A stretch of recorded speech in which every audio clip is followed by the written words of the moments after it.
ശശി, ദീപ, മറ്റ് അധ്യാപകരെ, വിദ്യാർത്ഥികൾ, വലിയൊരു ആമുഖമൊന്നും ഇല്ലാതെ തന്നെ ഞാൻ വിഷയത്തിലേക്ക് കടക്കാം. എന്തിനാണ്? ക്ലിയർ ആണല്ലോ അല്ലെ? ക്ലിയർ ആണ്. എന്തിനാണ് ഒരു സയൻസ് പ്രോജക്റ്റ് ചെയ്യുന്നത്? അത് ആണ് എനിക്ക് തോന്നുന്നത് ആദ്യമായി നമ്മൾ കൃത്യമായി മനസ്സിലാക്കേണ്ടത്. അത് കേവലം ഒരു ശാസ്ത്രമേളയ്ക്ക് 1ാം സ്ഥാനം അല്ലെങ്കിൽ 2ാം സ്ഥാനം ഒക്കെ കിട്ടുക എന്നത് മാത്രമായിക്കൂടാ. അത്തരമൊരു ലക്ഷ്യം ആവുന്നതിന് കുഴപ്പമൊന്നുമില്ല. അത് മാത്രമായിക്കൂടാ ലക്ഷ്യം എന്നാണ് എനിക്ക് പറയാനുള്ളത്. വിജ്ഞാന വിസ്ഫോടനത്തിന്റെ കാലഘട്ടമാണ്. നമ്മൾ അറിയേണ്ട കാര്യങ്ങൾ നിരവധിയാണ്. മുമ്പൊക്കെ 10ാം ക്ലാസ് വരെയുള്ള വിദ്യാഭ്യാസത്തിന് സാമാന്യ വിദ്യാഭ്യാസം എന്നൊക്കെ പറയാറുണ്ടായിരുന്നു. ഇപ്പോൾ നമുക്ക് അങ്ങനെയൊന്നും പറയാൻ പറ്റില്ല. കാരണം 10ാം ക്ലാസ് വരെ ഉള്ളവർ തന്നെയും അറിഞ്ഞിരിക്കേണ്ട കാര്യങ്ങൾ, പാഠപുസ്തകങ്ങൾ മാത്രമല്ല, അങ്ങനെ അറിഞ്ഞിരിക്കേണ്ട, മനസ്സിലാക്കിയിരിക്കേണ്ട നിരവധിയായിട്ടുള്ള കാര്യങ്ങൾ ഉണ്ട്. അത് ഔപചാരികമായ വിദ്യാഭ്യാസത്തിലൂടെ മാത്രം നമുക്ക് നേടിയെടുക്കാനും കഴിയില്ല. അപ്പോൾ സ്വയം പഠിക്കുക എന്നത് വളരെ പ്രധാനമായി മാറിയിരിക്കുകയാണ് ഈ കാലഘട്ടത്തിൽ.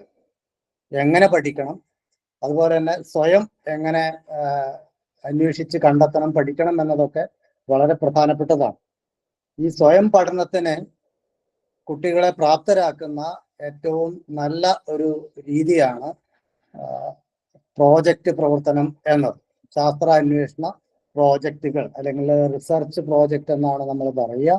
ഗവേഷണ പ്രോജക്റ്റുകൾ, റീസെർച്ചാണ്, നമ്മൾ വീണ്ടും വീണ്ടും സെർച്ച് ചെയ്യുകയാണ്. അതുപോലെ തന്നെ ഗവേഷണം, ഗോവിനെ അന്വേഷിക്കലാണ് ഗവേഷണമെങ്കിൽ ഇപ്പോൾ ആ രീതിയിലല്ല ആ വാക്ക് ഉപയോഗിക്കുന്നത് നമുക്കറിയാം. എന്തായാലും വളരെ ഗൗരവത്തിലുള്ള അന്വേഷണങ്ങളാണ് പ്രോജക്റ്റ് പ്രവർത്തനം എന്ന് നമുക്ക് പറയാം. ഞാൻ ഈ റിസർച്ച് മെത്തഡോളജി എന്നൊക്കെ നമ്മൾ ടോപ്പിക്ക് കൊടുത്തിട്ടുണ്ടെങ്കിലും ഒരു സ്കൂൾ സയൻസ് പ്രോജക്റ്റ് എങ്ങനെ ചെയ്യണം എന്നത് മനസ്സിൽ വെച്ചുകൊണ്ട് അത് ലളിതമായി ആ രീതിയിൽ പറയാൻ ആണ് ശ്രമിക്കുന്നത്. ഇവിടെ നമ്മൾ പുതിയ എന്തെങ്കിലും വിവരങ്ങൾ കണ്ടെത്താനാകാം. ചിലപ്പോൾ കുട്ടികൾ കണ്ടെത്തുന്നത് പുതിയ വിവരങ്ങളാവണമെന്നില്ല, പക്ഷെ അവരുടെ പഠനങ്ങളിലൂടെ കണ്ടെത്തുന്ന വിവരങ്ങളാകാം. നിലവിലുള്ള എന്തെങ്കിലും ഒക്കെ തെറ്റുകൾ പരിഹരിക്കുന്നതിനുള്ള പ്രവർത്തനങ്ങളാവാം ഒരു പ്രോജക്റ്റിലൂടെ ചെയ്യുന്നത്. അല്ലെങ്കിൽ സമൂഹം അഭിമുഖീകരിക്കുന്ന എന്തെങ്കിലും പ്രശ്നങ്ങൾക്ക് ഈ സയൻസ് പ്രോജക്റ്റ് പ്രവർത്തനത്തിലൂടെ പരിഹാരം കണ്ടെത്താനുള്ള ശ്രമമാകാം. അങ്ങനെ പലതരത്തിലും. അപ്പോൾ ഇതിനൊക്കെ വേണ്ടി നമ്മൾ ചെയ്യുന്നത് വെറുതെ അങ്ങ് അന്വേഷിക്കുകയല്ല, വളരെ സിസ്റ്റമാറ്റിക് ആയിട്ട് ചിട്ടയായി നടത്തുന്ന അന്വേഷണങ്ങളാണ്. അതിൻ്റെ അന്വേഷിച്ച് കിട്ടുന്ന വിവരങ്ങളുടെ അപഗ്രഥനവും ചിട്ടപ്പെടുത്തലും ഒക്കെ ചേർന്നതിനെയാണ് നമ്മൾ പ്രോജക്റ്റ് പ്രവർത്തനം എന്ന് പറയുന്നത്. ഇത് സ്വയം പഠനത്തിനുള്ള ഏറ്റവും പ്രധാനപ്പെട്ട ഒരു ടൂളാണ് എന്ന് പറയാൻ കാര്യം, എന്തിനെക്കുറിച്ചാണ് പഠിക്കുന്നത് എന്നത് മുതൽ നമ്മളാണ് തീരുമാനിക്കുന്നത്. പ്രോജക്റ്റ് ചെയ്യുന്ന ടീമോ അല്ലെങ്കിൽ ആ വ്യക്തിയോ ആണ് തീരുമാനിക്കുന്നത്. നമുക്ക് പഠിക്കാനുള്ള വിഷയം എന്താണ് എന്ന് നമ്മൾ കണ്ടെത്തുന്നു. അതെങ്ങനെ പഠിക്കണം എന്ന് നമ്മൾ ആലോചിച്ച് അല്ലെങ്കിൽ ചർച്ച ചെയ്ത് തീരുമാനിക്കുന്നു. ആ പഠന പ്രവർത്തനങ്ങൾ നമ്മൾ തന്നെ ഏറ്റെടുത്ത് നടത്തുന്നു. ക്ലാസ്സിൽ പഠിപ്പിക്കുന്നത് അങ്ങനെയല്ല. ഒരു ടീച്ചർ തയ്യാറായിട്ട് വരുന്നു, ടീച്ചർ ആ വിഷയം നമ്മുടെ മുമ്പിൽ അവതരിപ്പിക്കുന്നു, നമ്മളത് കേട്ട് പഠിക്കുന്നു അല്ലെങ്കിൽ എഴുതി പഠിക്കുന്നു, അങ്ങനെയൊക്കെയാണ്. ഇവിടെ ഒരു പ്രോജക്റ്റ് പ്രവർത്തനത്തിന് എന്തിനെക്കുറിച്ചാണ് പഠിക്കേണ്ടത് എന്നതും അത് എങ്ങനെ പഠിക്കണം, അതിന് എന്തെല്ലാം ഉപ വിഷയങ്ങളുണ്ട്, കോമ്പണൻസ് ഉണ്ട് എന്നതും അത് ആ പഠനം നടത്താനുള്ള രീതി എന്തായിരിക്കണം എന്നും ഒക്കെ നമ്മൾ തന്നെ തീരുമാനിക്കുകയും ആ പഠനത്തിലൂടെ കിട്ടുന്ന വിവരങ്ങൾ നമ്മൾ തന്നെ പരിശോധിക്കുകയും നമ്മൾ അതിൽ നിന്ന് നിഗമനത്തിൽ എത്തിച്ചേരുകയും ആ നിഗമനങ്ങളിൽ നിന്നുകൊണ്ട് നമ്മൾ സമൂഹത്തിന്റെ മുമ്പാകെ അല്ലെങ്കിൽ അധികാരികളുടെ മുമ്പാകെ നമ്മുടെ നിർദ്ദേശങ്ങൾ വെക്കുകയും ചെയ്യുകയാണ്. ഇത് നാളത്തെ ശാസ്ത്രജ്ഞരാവേണ്ടവർക്ക് വേണ്ടി മാത്രമുള്ള ഒരു പ്രവർത്തനമല്ല. ഏത് രംഗത്ത് പ്രവർത്തിക്കുന്നവരാണെങ്കിലും നമുക്കറിയാം, ആർക്കാണെങ്കിലും ഒരു ശാസ്ത്രബോധം അല്ലെങ്കിൽ ശാസ്ത്രീയമായ ഒരു സമീപനം വേണം. അടുക്കള ജോലി ചെയ്യുന്നവരാണെങ്കിലും പറമ്പ് പണിയെടുക്കുന്നവരാണെങ്കിലും തങ്ങളുടെ പ്രവർത്തനങ്ങളുടെ ഒരു ശാസ്ത്രീയത മനസ്സിലാക്കാനും അശാസ്ത്രീയമായ രീതികളിലേക്ക് പോകാതിരിക്കാനും ഒക്കെ തന്നെ ഒരു ശാസ്ത്രീയമായ സമീപനം എന്താണ്, ശാസ്ത്രത്തിന്റെ രീതി എന്താണ് എന്ന് മനസ്സിലാക്കേണ്ടതുണ്ട്. അതുകൊണ്ട് ഈ ഗവേഷണ പ്രോജക്റ്റുകൾ ചെയ്യുന്നത് ഒരു നല്ല രീതിയിലുള്ള ജീവിതം കരുപ്പിടിപ്പിക്കാൻ കൂടി വേണ്ടിയാണ് എന്ന ഉത്തമ ബോധ്യം നമുക്ക് എല്ലാവർക്കും ഉണ്ടാവണം.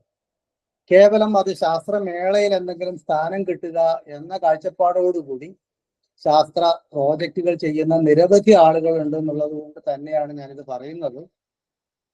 അതില് ഇതിന്റെ ഒരു ശാസ്ത്രീയത ഉൾക്കൊള്ളാതെ ഏതെങ്കിലും രീതിയിൽ തട്ടിക്കുട്ടി പ്രോജക്റ്റുകൾ ഉണ്ടാക്കി അവതരിപ്പിക്കുന്ന രീതി ഒക്കെ ഇന്ന് വളരെ വ്യാപകമായിട്ടുണ്ട്. എന്തായാലും ആ തരത്തിലേക്ക്, ആ ഒരു രീതിയിലേക്ക് പോകാതിരിക്കുക. അങ്ങനെ പോകാൻ സാധ്യതയുള്ളവരല്ല ഈ ഗ്രൂപ്പിൽ വന്നിരിക്കുന്നത് എന്ന് എനിക്ക് നല്ല ഉറപ്പുണ്ട്. അങ്ങനെ പോകാതിരിക്കാൻ തീർച്ചയായും നമ്മൾ ശ്രദ്ധിക്കേണ്ടതുണ്ട്. അപ്പൊ ഒരു ഞാൻ നേരത്തെ പറഞ്ഞതുപോലെ ആദ്യം തന്നെ നമ്മൾ ചെയ്യാനുള്ളത്, ഞാൻ ചുരുക്കി പറയുകയാണ്, നമുക്ക് അതിനുശേഷം ചർച്ചയാവാം. ചർച്ചയിലൂടെ കാര്യം വ്യക്തത വരുത്തുന്നതിലാണ് എനിക്കും താല്പര്യം. അപ്പൊ ആദ്യം തന്നെ നമ്മൾ ചെയ്യേണ്ടത് പഠനത്തിനുള്ള ഒരു വിഷയം കണ്ടെത്തുക എന്നതാണ്. ഞാൻ പറയുക, ഒരു വിഷയം അല്ല, നമ്മൾ ഒരു 3-4 വിഷയങ്ങളെ കുറിച്ച് ആലോചിക്കുകയാണ് ആദ്യം വേണ്ടത്.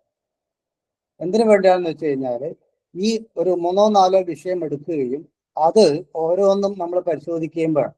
അതിലൂടെ എന്തൊക്കെയാണ് നമ്മൾ പഠിക്കാൻ ഉദ്ദേശിക്കുന്നത്, എന്തൊക്കെ വിവരങ്ങളാണ് നമുക്ക് കിട്ടേണ്ടത്, അതിന് വേണ്ടി നമ്മൾ സ്വീകരിക്കേണ്ട പ്രവർത്തന രീതികൾ എന്തൊക്കെയാണ്, അത് നമുക്ക് എത്രത്തോളം പ്രാവർത്തികമാക്കാൻ കഴിയുന്നതാണ് എന്നൊക്കെയും നമ്മൾ പരിശോധിക്കേണ്ടതുണ്ട്. ഇപ്പൊ ഒരു UP ക്ലാസ്സിലെ കുട്ടികൾ ചെയ്യുന്ന ഒരു പ്രോജക്റ്റ് ആണെന്ന് കരുതുക.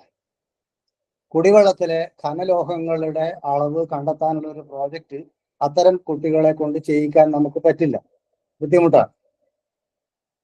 നേരത്തെ അതിനു മുമ്പ് പ്രോജക്റ്റുകളെ കുറിച്ച് ക്ലാസ് എടുത്ത ടീച്ചർ തന്നെ പറയുകയുണ്ടായി, കൊക്കിലൊതുങ്ങുന്നതേ കൊത്താവൂ എന്ന്.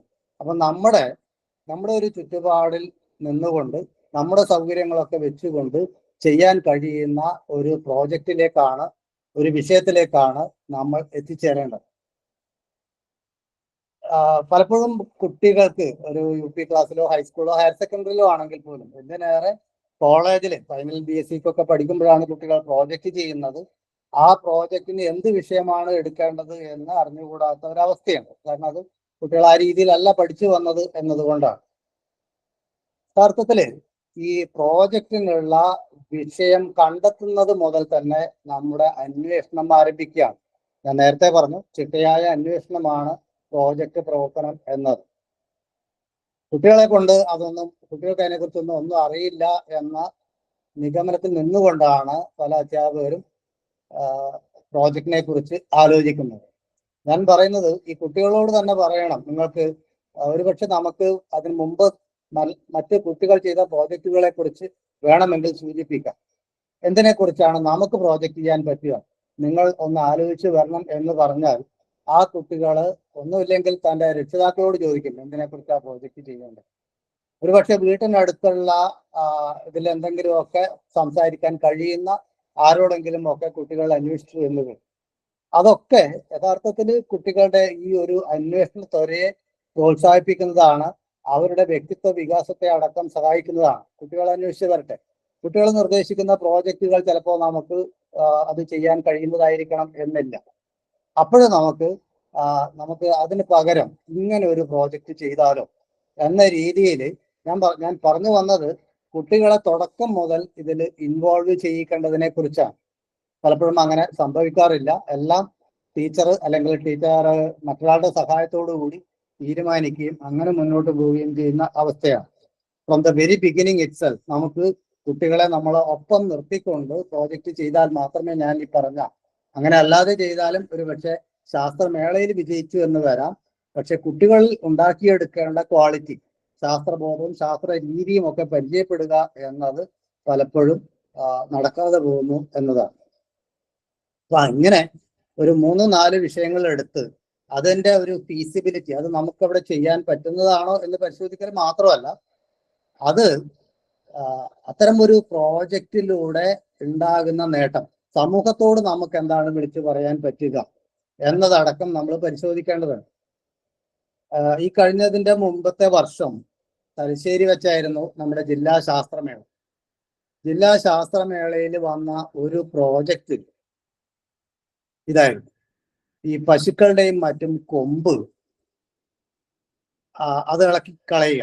അത് ഇളക്കി കളയുക മാത്രമല്ല, വീണ്ടും വരാത്ത രീതിയിൽ ആ കൊമ്പ് മുളക്കാൻ സഹായിക്കുന്ന ഭാഗത്തെ വ്രണപ്പെടുത്തി അത് ചീഞ്ഞ് ആ കൊമ്പിനെ ഇളക്കി കളയുകയും പിന്നീട് കൊമ്പുകൾ മുളക്കാത്ത രീതിയിൽ മാറ്റിയെടുക്കുകയും ചെയ്യാം. ഒരു ഭയങ്കര ക്രൂരമായ ഒരു ഏർപ്പാടാണത്. അതിന് ഈ സോഡിയം ഹൈഡ്രോക്സൈഡ് അടക്കമുള്ള കെമിക്കൽ ഉപയോഗിച്ചാണ് അത് ചെയ്യുന്നത്. അത് വെച്ച് ഡീഹോണിംഗ് എന്ന് പറയും. അത് വെച്ച് കെട്ടുകയാണ്, അതിൻ്റെ മുകളിൽ കെട്ടി പഴുപ്പിച്ച് അത് റിമൂവ് ചെയ്യാണ് ചെയ്യുന്നത്.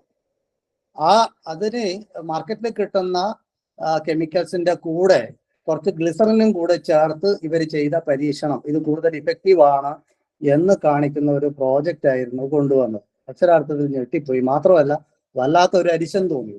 ഒരു ജന്തുവിന്റെ അവയവം നശിപ്പിക്കുന്ന, നീക്കം ചെയ്യുന്ന ഒരു തരത്തിലുള്ള ഒരു പ്രോജക്റ്റ്. അതിന് യാതൊരു സാമൂഹ്യ പ്രസക്തിയുമില്ല എന്ന് മാത്രമല്ല, മൃഗങ്ങളോട് ചെയ്യുന്ന ഒരു ക്രൂരത കൂടിയാണ് അത്. അപ്പോൾ നമുക്ക് ഇതിലൂടെ നമുക്ക് എന്തെങ്കിലുമൊക്കെ സമൂഹത്തിന് നേട്ടമുള്ള അല്ലെങ്കിൽ പരിസ്ഥിതിക്ക് നേട്ടമുള്ള എന്തെങ്കിലുമൊക്കെ കാര്യങ്ങൾ മുന്നോട്ട് വെക്കാൻ കഴിയുന്ന തരത്തിലുള്ള ഒരു വിഷയം കൂടി തിരഞ്ഞെടുക്കുക എന്നത് വളരെ പ്രധാനപ്പെട്ടതാണ്. അപ്പൊ ഇങ്ങനെ നമ്മളൊരു വിഷയം തിരഞ്ഞെടുത്തു കഴിഞ്ഞാൽ അതിലൂടെ നമ്മൾ ലക്ഷ്യം വെക്കുന്നത് എന്തൊക്കെയാണ് എന്ന് നമ്മൾ കൃത്യമായി നിർണയിക്കുക തന്നെ വേണം. ഇപ്പോ ഞാൻ മാറി മാറി ചില എക്സാമ്പിൾസ് പറയേണ്ടി വരും. ഇപ്പോൾ ഒരു പ്രദേശത്തുള്ള വിവിധ കുടിവെള്ളത്തിന്റെ സ്രോതസ്സുകളെ കുറിച്ചുള്ള ഒരു താരതമ്യ പഠനം ആണ് എന്ന് കരുതുക. അപ്പോൾ അവിടെ ഓപ്പൺ വെൽ ഉണ്ടാവും, കുഴൽക്കിണറുണ്ടാവും, പിന്നെ വാട്ടർ സപ്ലൈ കൊടുക്കുന്ന വെള്ളം കാണും, ചിലപ്പോൾ അരുവികളിലൂടെ വെള്ളം എടുക്കുന്നതുണ്ടാകാം. അങ്ങനെ ഈ വിവിധ സോഴ്സുകളിലൂടെ വെള്ളത്തിന്റെ ഗുണനിലവാര പരിശോധന. അപ്പൊ ഒറ്റ ലക്ഷ്യം മാത്രമാണ് അതിനുണ്ടാവുക, വിവിധ സ്രോതസ്സുകളിൽ നിന്ന് എടുക്കുന്ന വെള്ളത്തിന്റെ ഗുണനിലവാര പരിശോധന എന്നതാണ്. അപ്പൊ അതാണ് നമ്മുടെ മുമ്പിലുള്ള ലക്ഷ്യം. ചിലപ്പോൾ ഒന്നിലധികം ലക്ഷ്യങ്ങൾ ഒരു പ്രോജക്റ്റിൽ ഉണ്ടായി എന്ന് വരാം. മറ്റൊരു ഉദാഹരണം, പലപ്പോഴും പഠനം നടത്തണം എന്ന് എനിക്ക് മനസ്സിൽ തോന്നിയ ഒരു കാര്യമാണ്, നമ്മുടെ തദ്ദേശ സ്വയംഭരണ സ്ഥാപനങ്ങൾ ഒട്ടുമിക്ക വീടുകളിലും വെർമി കമ്പോസ്റ്റിങ്ങിനുള്ള സിമെന്റിന്റെ റിങ്ങുകൾ കൊടുത്തിട്ടുണ്ട്. ഇത് പല വീടുകളിലും ഉപയോഗിക്കുന്നില്ല.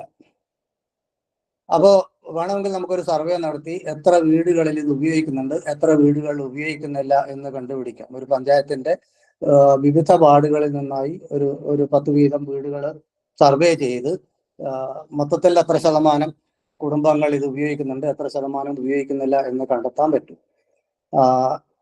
പഞ്ചായത്തുമായി ബന്ധപ്പെട്ട് കഴിഞ്ഞാൽ എത്ര എണ്ണം സപ്ലൈ ചെയ്തിരിക്കുന്നു എന്ന് നമുക്കറിയാം.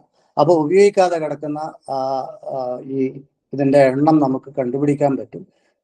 അതിലൂടെ പാഴായി പോയ സമ്പത്ത്, പണം എത്രയാണെന്നുള്ളത് നമുക്ക് നിശ്ചയിക്കാം. അപ്പൊ അത് പ്രോജക്റ്റിന്റെ ഒരു ലക്ഷ്യമാണ്, എത്രത്തോളം ഇത് ഉപയോഗിക്കുന്നു എന്നത്. മറ്റൊരു ലക്ഷ്യം ഇതേ പ്രോജക്റ്റിന്റെ ഭാഗമായിട്ട് ചെയ്യാവുന്നത്, ഇങ്ങനെ അത് ഉപയോഗിക്കുകയാണെങ്കിൽ കിട്ടുന്ന വെർമി കമ്പോസ്റ്റ് ഉണ്ട്, ആ കമ്പോസ്റ്റിന്റെ ഗുണനിലവാരം അടക്കം നമുക്ക് പരിശോധിക്കാം. അപ്പോൾ അതിന്റെ ഗുണനിലവാര പരിശോധന എന്നത് അതിന്റെ രണ്ടാമത്തെ പ്രോജക്റ്റാണ്, അതിന്റെ രണ്ടാമത്തെ ലക്ഷ്യമാണ്. അപ്പൊ ഇത് സ്വാഭാവികമായും മറ്റു കുടുംബങ്ങൾ അത് ചെയ്യാത്തത് കൊണ്ട് ഈ നമുക്ക് നഷ്ടമാകുന്ന, അല്ലെങ്കിൽ ഒരു പഞ്ചായത്ത് ഏരിയയിൽ, മുനിസിപ്പൽ ഏരിയയിൽ നഷ്ടമാകുന്ന വെർമി കമ്പോസ്റ്റിന്റെ അളവ് എത്രയാണ് എന്നുകൂടി നമുക്ക് തിട്ടപ്പെടുത്താം. അപ്പൊ 2-3 ലക്ഷ്യങ്ങളായിട്ട് നമുക്കതിനെ തരംതിരിക്കാൻ പറ്റും. അപ്പൊ കൃത്യമായി ലക്ഷ്യങ്ങൾ അക്കമിട്ട് എഴുതാവുന്ന രീതിയിൽ ലക്ഷ്യങ്ങൾ കൃത്യമാക്കുക. അതൊരിക്കലും വളരെ വേഗമായിട്ടുള്ള കാര്യങ്ങൾ എഴുതി പിടിപ്പിക്കാൻ പാടില്ല. വളരെ കൃത്യമായി ലക്ഷ്യങ്ങൾ നമ്മൾ നിർവചിക്കുക, കൃത്യമായി അത് രേഖപ്പെടുത്തുക എന്നത് വളരെ പ്രധാനമാണ്. ഇത് പ്രധാനമാണെന്ന് പറയാൻ കാരണം, ആ ലക്ഷ്യത്തിൽ നിന്നുകൊണ്ടാണ് നമ്മൾ ഇനി അങ്ങോട്ട് എങ്ങനെയാണ് പഠനം നടത്തേണ്ടത് എന്ന് തീരുമാനിക്കുന്നത്. വെള്ളത്തിന്റെ ഗുണനിലവാര പരിശോധനയാണ്, അല്ലെങ്കിൽ ഒരു രാസവളം ഉപയോഗിക്കുന്നതും ഉപയോഗിക്കാത്തതുമായ 2 വയലുകളിലെ ചെറുജീവികളുടെ സാന്നിധ്യം പരിശോധിക്കുന്ന ഒരു പ്രോജക്റ്റ് ആണ് എന്ന് കരുതും. അപ്പൊ അവിടെ നമ്മൾ അപ്പൊ അതിനനുസരിച്ചാണ് നമ്മൾ അതിന്റെ പ്രവർത്തന രീതി തിരഞ്ഞെടുക്കുന്നത്. നമ്മൾ ഈ 2 തരം പാഠങ്ങളിലും പല സ്പോട്ടുകളിലായിട്ട് നമ്മൾ ഏരിയ തിരിച്ച് ആ ഓരോ ഏരിയയിലും എത്ര ചെറിയ ജീവികൾ, ഞാൻ സൂക്ഷ്മജീവികൾ എന്ന് പറയാത്തത് പ്രൈമറി കുട്ടികൾക്ക് അത് ചെയ്യാൻ ബുദ്ധിമുട്ടായിരിക്കും. അതുകൊണ്ട് നമുക്ക് കണ്ണുകൊണ്ട് കാണാവുന്ന തരത്തിലുള്ള ബയോഡൈവേഴ്സിറ്റി എത്രത്തോളമാണ് എന്ന് നമുക്ക് തിട്ടപ്പെടുത്താം. അപ്പൊ അത് നമ്മൾ ഈ ലക്ഷ്യങ്ങൾ നിർവചിക്കുന്നതിനനുസരിച്ചാണ് തുടർന്ന് അങ്ങോട്ട് നമ്മുടെ പ്രവർത്തന പദ്ധതി, പ്രവർത്തന രീതി എന്താണ് എന്ന് വരുന്നത്. ഞാൻ നേരത്തെ പറഞ്ഞതുപോലെ ഈ വർമി കമ്പോസ്റ്റിങ്ങിന് കൊടുത്ത ഈ സാധനമാണെങ്കിൽ നമ്മൾ ആദ്യം ചെയ്യുന്നത് ഇതിന്റെ എത്ര എണ്ണം ഉപയോഗിക്കുന്നു, എത്ര ശതമാനം ഡിസ്ട്രിബ്യൂട്ട് ചെയ്ത ഈ പിന്നെ റിങ്ങുകളിൽ എത്ര എണ്ണം ആണ് ഉപയോഗിക്കുന്നത്, സ്വാഭാവികമായിട്ട് എത്രയാണ് ഉപയോഗിക്കാത്തത്, അതിൽ നിന്ന് നമുക്ക് മൊത്തം പെർസെൻറ്റേജ് കാണാം. അതിന്റെ രണ്ടാമത്തെ ലക്ഷ്യത്തിലേക്ക് എത്തണമെങ്കിൽ നമുക്ക് ഒരു റിങ്ങിൽ നിന്ന് അത് മുഴുവനും ഫില്ല് ചെയ്ത് വെച്ച് കഴിഞ്ഞാൽ 3-4 മാസം കഴിഞ്ഞെടുക്കുമ്പോൾ എത്ര കമ്പോസ്റ്റ് ആണ് കിട്ടുന്നത് എന്ന് നമുക്ക് കാണാൻ പറ്റും. ആ കമ്പോസ്റ്റിന് വേണമെങ്കിൽ നമുക്ക് മറ്റ് ജൈവവളത്തിന്റെ വിലയുമായിട്ട് കമ്പയർ ചെയ്ത് നമുക്കൊരു വില നിശ്ചയിക്കാം. ജൈവവളത്തിന്റെയും ഈ വളത്തിന്റെയും ക്വാളിറ്റി നമുക്ക് വേണമെങ്കിൽ അതിൽ ചെടികൾ നട്ടുകൊണ്ട് നിശ്ചയിക്കാൻ പറ്റും. അപ്പൊ അങ്ങനെ ആ ഭാഗം കൂടി നമ്മൾ ചെയ്യുകയാണെങ്കിൽ അതിനുള്ള ഒരു പ്രവർത്തന രീതി കൂടി നമ്മൾ പ്ലാൻ ചെയ്യുകയാണ്. ഒന്ന്, ആ വെർമി കമ്പോസ്റ്റിന്റെ അളവ് നമ്മൾ തിട്ടപ്പെടുത്തുന്നു. ഇനി ആ വെർമി കമ്പോസ്റ്റിന്റെ തന്നെ ക്വാളിറ്റി നമുക്ക് കമ്പയർ ചെയ്യണമെങ്കിൽ സാധാരണ മണ്ണിലും വെർമി കമ്പോസ്റ്റ് ചേർത്ത മണ്ണിലും മറ്റ് ജൈവവളം ചേർത്ത മണ്ണിലും ഒക്കെ ചെടികൾ നട്ടുകൊണ്ട് നമുക്ക് ഇതിനെ കമ്പയർ ചെയ്യാനുള്ള ഒരു പ്രവർത്തനം കൂടി ചെയ്യേണ്ടി വരും. ഇപ്പൊ ഞാൻ പറഞ്ഞു വന്നത്, നമ്മുടെ ലക്ഷ്യങ്ങൾ എന്താണ് എന്ന് വളരെ കൃത്യമായി രേഖപ്പെടുത്തുക. ആ ലക്ഷ്യത്തിനനുസരിച്ചാണ് നമ്മൾ പ്രവർത്തന പരിപാടികളുമായി മുന്നോട്ട് പോകുന്നത്. തീർച്ചയായും ഇതിൻ്റെ ഇടയിൽ നമുക്കൊരു ഹൈപ്പോത്തസിസ് ഒക്കെ വേണം. ഇപ്പോൾ പിന്നെ വെള്ളത്തിന്റെ കേസിലാണെങ്കിൽ ട്യൂബ് വെല്ല്, ബോർവെല്ലിൽ ഖനലോഹങ്ങളുടെ അളവ് കൂടുതലായിരിക്കും എന്ന ഒരു എന്താണ് ഹൈപ്പോത്തസിസിന് പറയാം, ഈ പരികൽപ്പന. ഓക്കെ, പരികൽപ്പന നമുക്ക് മുന്നോട്ട് വെക്കാം. അല്ലെങ്കിൽ നമുക്ക് നമ്മുടെ അതുവരെയുള്ള ഒരു ധാരണ വെച്ച് ഇപ്പോൾ നല്ലൊരു ശതമാനം വീടുകളും ഈ റിംഗ് കമ്പോസ്റ്റിംഗ് ചെയ്യുന്നില്ല. ജൈവ മാലിന്യങ്ങളുടെ സംസ്കരണം വേണ്ട രീതിയിൽ ഇപ്പോഴും ആളുകൾ ചെയ്യുന്നില്ല എന്ന ഒരു പരികൽപ്പനയിലേക്ക് വരാം. അപ്പൊ അതൊക്കെ ഇതിന്റെ ഭാഗമായിട്ട് വളരെ പ്രധാനപ്പെട്ട സംഭവമാണെന്നൊന്നും നമുക്ക് പറയാനില്ല. എന്തായാലും റിപ്പോർട്ട് നമ്മൾ തയ്യാറാക്കുമ്പോൾ അത്തരം പരികൽപ്പനകളൊക്കെ എഴുതാവുന്നതാണ്. അപ്പൊ ഇങ്ങനെ നമുക്ക് അതിന്റെ ഒരു പ്രവർത്തന രീതി വേണം. ഒരു സയൻസ് പ്രോജക്റ്റ് ചെയ്യുമ്പോൾ കഴിയുന്നത് നമുക്ക് 2 തരത്തിലുള്ള പ്രവർത്തനങ്ങളിലൂടെ നമുക്ക് വിവരങ്ങൾ ശേഖരിക്കാൻ പറ്റും. ഒന്ന്, ഞാൻ ഈ പറഞ്ഞ എക്സാമ്പിളിൽ തന്നെ ആദ്യം നമ്മൾ ചെയ്യുന്ന, അതായത് റിംഗ് കമ്പോസ്റ്റിങ്ങിന്റെ കേസിൽ ആദ്യം നമ്മൾ ചെയ്യുന്നത് ഒരു സർവേ നടത്തുകയാണ്. ഓരോ വാർഡിലും 10-15 വീടുകൾ സർവേ ചെയ്യുന്നു. അപ്പൊ എത്രത്തോളം വീടുകളിൽ ഇത് ഉപയോഗിക്കുന്നുണ്ട്, അതൊരു സർവേ പ്രവർത്തനമാണ്. ഞാൻ പറഞ്ഞ രണ്ടാമത്തെ ഭാഗം, അതിൻ്റെ ഓരോന്നിൽ നിന്നും കിട്ടുന്ന ഇതിന്റെ അളവെടുക്കുന്നു. അതിനുശേഷം വിവിധ തരത്തിലുള്ള ഈ വെർമി കമ്പോസ്റ്റ്, അതുപോലെ തന്നെ മറ്റ് ജൈവവളം, രാസവളം അല്ലെങ്കിൽ ഒന്നും ചേർക്കാത്ത ഒക്കെ തന്നെ നമ്മൾ ഇതിനകത്തൊക്കെ ചെടികൾ നട്ട് അതിൻ്റെ ആ ചെടികളുടെ വളർച്ച ഒക്കെ രേഖപ്പെടുത്തുമ്പോൾ നമ്മൾ ഒരു എക്സ്പെരിമെന്റ് കൂടി ചെയ്യാണ്. ശാസ്ത്രാന്വേഷണ പ്രോജക്റ്റുകൾ കഴിയുന്നതും സർവേ ബേസ്ഡ് മാത്രം ആകാതിരിക്കുന്നതായിരിക്കും നല്ലത്. അത് ഈ ശാസ്ത്ര കോൺഗ്രസിന് പോകുന്നതാണെങ്കിലും ശാസ്ത്രമേളക്ക് പോകുന്നതാണെങ്കിലും ഈ പരീക്ഷണ നിരീക്ഷണങ്ങൾ ഉണ്ടെങ്കിലാണ് കൂടുതൽ അംഗീകാരം ലഭിക്കുന്നത്. ശാസ്ത്ര അന്വേഷണ പ്രോജക്റ്റ് ആകുമ്പോൾ അതിനുള്ള സാധ്യത വളരെ കൂടുതലാണ് താൻ.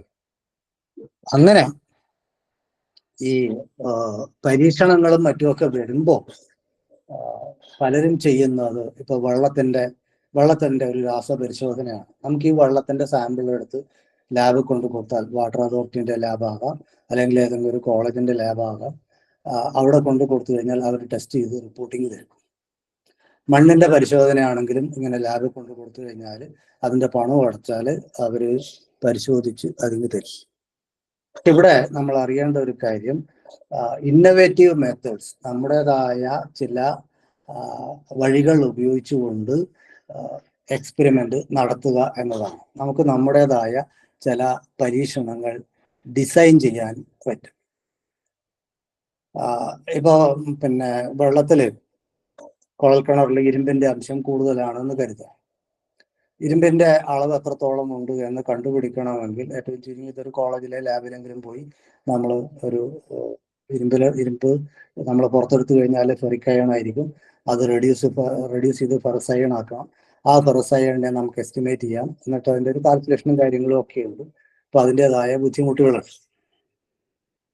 അതേസമയം ആ അയൺ, വെള്ളത്തിലുള്ള അയൺ എന്തെങ്കിലും ഒരു കളറ് തരുന്ന ഒരു റിയേജന്റ് ഉപയോഗിച്ച് കളർ ഡെവലപ്പ് ചെയ്യാൻ കഴിയുകയാണെങ്കിൽ നമുക്ക് ആ കളറിന്റെ ഒരു ഇന്റൻസിറ്റി, അല്ലെങ്കിൽ എത്രത്തോളം കൂടുതൽ കളറുണ്ട് കുറവ് കളറുണ്ട് എന്ന് നോക്കിയിട്ട് നമുക്ക് താരതമ്യപ്പെടുത്താൻ വേണ്ടി കഴിയും. ഇപ്പോ മുമ്പ് ഞാനൊരു പ്രോജക്റ്റിൽ കണ്ടിരുന്നു, പിന്നെ വെള്ളത്തിന്റെ ശുദ്ധത അളക്കുന്നതിനുള്ള ഒരു വഴി അതിലെ ഡിസോൾഡ് ഓക്സിജൻ എത്രത്തോളം ഉണ്ട്, അലിഞ്ഞു ചേർന്ന ഓക്സിജൻ എത്രത്തോളം ഉണ്ട് എന്ന് കണ്ടെത്തലായിരുന്നു. ഒരു ഘടകം അതാണ്. അപ്പൊ ഈ ഡിസോൾഡ് ഓക്സിജൻ ലാബിൽ കണ്ടുപിടിക്കുന്നതിന് ചില രീതികളൊക്കെ ഉണ്ട്. സാധാരണ ഡിഗ്രി ലെവലിലൊക്കെയുള്ള വിദ്യാർത്ഥികളാണ് അത് ലാബിൽ കൂടുതലും ചെയ്യുന്നത്. അതിന് പല കെമിക്കൽസും ഒക്കെ വേണം, കുറച്ച് മെനക്കെടുക്കും. അത് ഒരു പക്ഷേ ഒരു ഹൈസ്കൂൾ വിദ്യാർത്ഥിക്ക് പറഞ്ഞു കൊടുത്താൽ തന്നെയും മനസ്സിലാക്കാൻ ബുദ്ധിമുട്ട്. അത്തരം പരീക്ഷണങ്ങൾക്ക് പോകാതെ ഞാൻ പറഞ്ഞ ഈ പ്രോജക്റ്റിൽ അവർ ചെയ്തത് ഒരേ അളവിൽ വ്യത്യസ്ത സോഴ്സുകളിൽ നിന്നുള്ള വെള്ളം, ഇപ്പൊ 100 ml ആണെങ്കിൽ ഓരോ സോഴ്സിൽ നിന്നും 100 ml വീതം വെള്ളം കഴുകി വൃത്തിയാക്കിയ പാത്രത്തിലേക്ക് എടുക്കുന്നു. ഓരോന്നിലും 2ഉം 3ഉം കുഞ്ഞ് ചെറിയ മത്സ്യങ്ങളെ പിടിച്ചിടുന്നു. എന്നിട്ട് ഈ മത്സ്യങ്ങളെ നിരീക്ഷിക്കുന്നു. ഏത് പാത്രത്തിലുള്ള മത്സ്യമാണ് ആദ്യം ചത്തുപോകുന്നത് എന്ന് നോക്കിയിട്ട്, അപ്പൊ അത് സ്വാഭാവികമായും അതിലായിരിക്കും ഡിസോൾഡ് ഓക്സിജന്റെ അളവ് കുറവുണ്ടാകുക. അപ്പൊ അതിലൊരു കുഞ്ഞുങ്ങളെ പിടിച്ച് കൊല്ലുന്നു എന്നുള്ള പ്രശ്നം ഉണ്ടെങ്കിലും അതൊരു ഇന്നവേറ്റീവ് മെത്തേഡാണ്.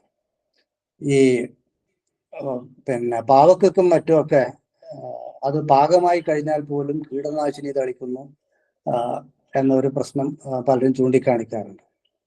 അതുകൊണ്ടാണ് അത് ദീർഘകാലം നിലനിർത്താൻ കഴിയുന്നത് എന്നൊക്കെ. അപ്പൊ ഒരു ടീം ഇത് കണ്ടുപിടിക്കാൻ, അത് കഴുകിയ വെള്ളം പരിശോധിച്ചൊന്നും കണ്ടുപിടിക്കാൻ നമുക്ക് എളുപ്പമല്ല. അവർ ചെയ്തത് എന്താണെന്ന് വെച്ച് കഴിഞ്ഞാൽ പല ഇടത്തു നിന്നുള്ള പാവക്ക അവർ വാങ്ങിക്കുകയും ഇതൊക്കെ നന്നായി കഴുകിയെടുക്കുകയും ചെയ്തു.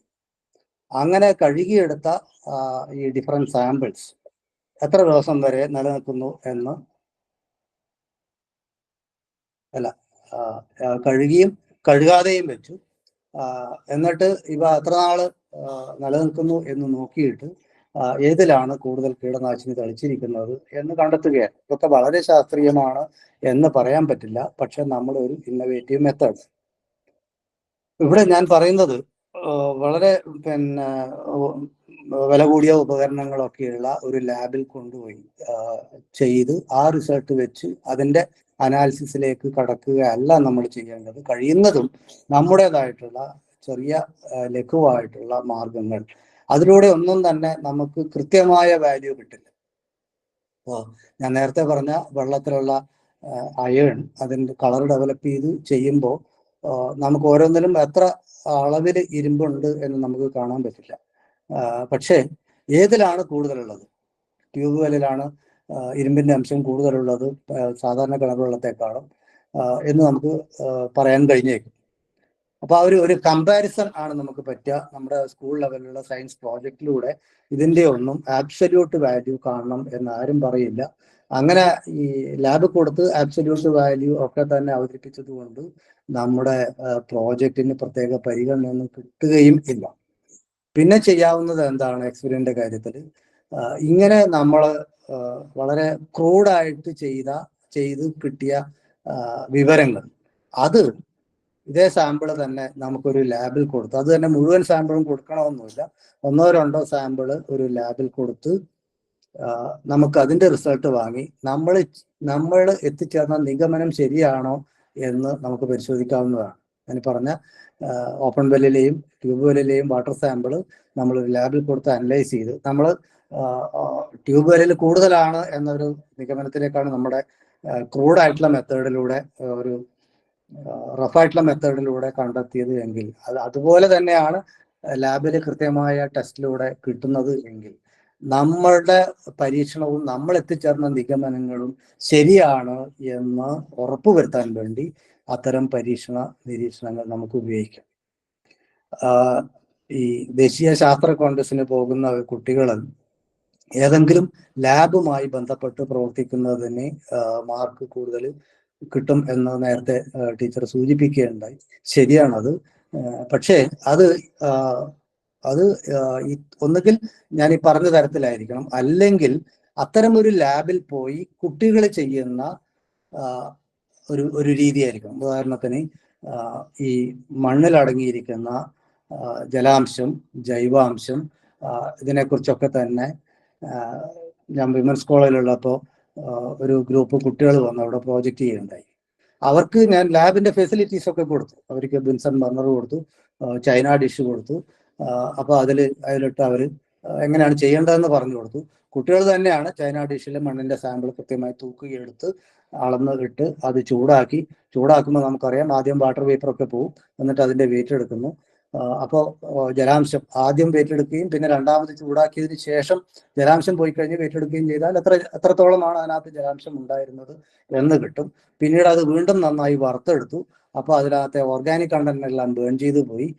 അപ്പോൾ എത്രത്തോളം ജൈവ പദാർത്ഥങ്ങളാണ് അതിൽ അടങ്ങിയിരിക്കുന്നത് എന്ന് അവർക്ക് കിട്ടുന്നു. ഞാൻ പറഞ്ഞത് ആ ലാബിൽ വന്നിട്ട് ആ കുട്ടികളായിരുന്നു ചെയ്തത്, അല്ലാതെ ഒരു ലാബിൽ സാമ്പിൾ കൊടുത്ത് അവര് റിപ്പോർട്ട് തന്ന് അതിന്റെ ഒരു വിശകലനം കൊണ്ട് നമ്മളൊരു ലാബുമായി അസോസിയേറ്റ് ചെയ്തതിന്റെ ക്രെഡിറ്റ് കിട്ടണം എന്നില്ല. അങ്ങനെയല്ല ഉദ്ദേശിക്കുന്നത്. ആ ലാബ് പരിചയപ്പെടുകയും ആ ലാബിൽ കുട്ടികളും കൂടി മറ്റുള്ളവരുടെ സഹായമൊക്കെ ആകാമെങ്കിലും അവരും കൂടി ബന്ധപ്പെട്ടുകൊണ്ട് ചെയ്യുക എന്നതാണ്. അപ്പോ ഞാൻ പറഞ്ഞത് സർവേയിലൂടെ തീർച്ചയായിട്ടും നമുക്ക് ചെയ്യാൻ പറ്റും, എക്സ്പെരിമെന്റിലൂടെ ചെയ്യാം. ഇത് രണ്ടും ചേർന്ന പ്രോജക്റ്റുകളും ചെയ്യാവുന്നതാണ്. ഇതൊക്കെ നമ്മൾ എടുക്കുന്ന വിഷയത്തെ, അതിൻ്റെ ലക്ഷ്യങ്ങളെ ആശ്രയിച്ച് ഇരിക്കും. ഇങ്ങനെ ഈ പ്രവർത്തനങ്ങളിലൂടെ ഞാൻ വീണ്ടും ഊന്നി പറയുന്നത്, ഈ എക്സ്പെരിമെന്റ് ചെയ്യാന്ന് പറയുന്നത് ഇപ്പൊ UP ക്ലാസ്സിലെ കുട്ടികളാണെങ്കിൽ, UP ക്ലാസ്സിലെ ഞാൻ പ്രോജക്റ്റ് വെരിഫൈ ചെയ്തതിൽ ഏറ്റവും മികച്ച പ്രോജക്റ്റുകൾ വന്നത് UP സെക്ഷനിൽ നിന്നായിരുന്നു. അപ്പോൾ ഈ UP ക്ലാസ്സിലെ കുട്ടികളാണെങ്കിലും ഹൈസ്കൂൾ ക്ലാസ്സിലെ കുട്ടികളാണെങ്കിലും അവർക്ക് അവരുടേതായ രീതി, അത് തീർച്ചയായും കുട്ടികൾ രീതി ഡെവലപ്പ് ചെയ്യണം എന്നല്ല ഞാൻ ഉദ്ദേശിച്ചത്. കുട്ടികളും കൂടെ ചർച്ചയിൽ പങ്കെടുപ്പിച്ചുകൊണ്ട് നമുക്ക് ഇത് അങ്ങനെ ചെയ്താലോ, ഇപ്പം ഈ ഡിസോൾഡ് ഓക്സിജൻ ആണ് നമ്മൾ അളക്കുന്നത് എങ്കിൽ ഈ ഓക്സിജൻ ഉണ്ടെങ്കിലല്ലേ അതിനകത്ത് ഈ ജീവികൾക്ക് നിൽക്കാൻ കഴിയുള്ളൂ. അപ്പോൾ അതിലുള്ള ഓക്സിജന്റെ അളവിനനുസരിച്ചല്ലേ ജീവികൾ എത്ര നിൽക്കുന്നു എന്ന് നമുക്ക് തിരിച്ചറിയാൻ പറ്റും. അപ്പൊ നമുക്ക് അങ്ങനെ ഒരു പരീക്ഷണം നടത്തി നോക്കിയാലോ എന്നൊക്കെയുള്ളത് നമുക്ക് കുട്ടികളുമായിട്ട് ഡിസ്കസ് ചെയ്യാം.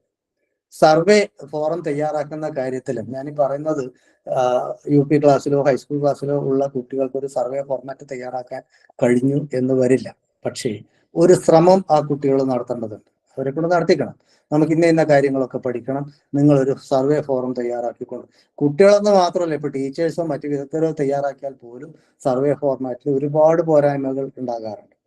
അപ്പോ ആ കുട്ടികൾ പോയിട്ട് ഒരു പക്ഷേ അവരുടെ രക്ഷിതാക്കളോട് പറയായിരിക്കും ഒന്ന് സർവേ ഫോം തയ്യാറാക്കാൻ വേണ്ടി. അവർക്ക് കഴിഞ്ഞൊന്നും വരില്ല.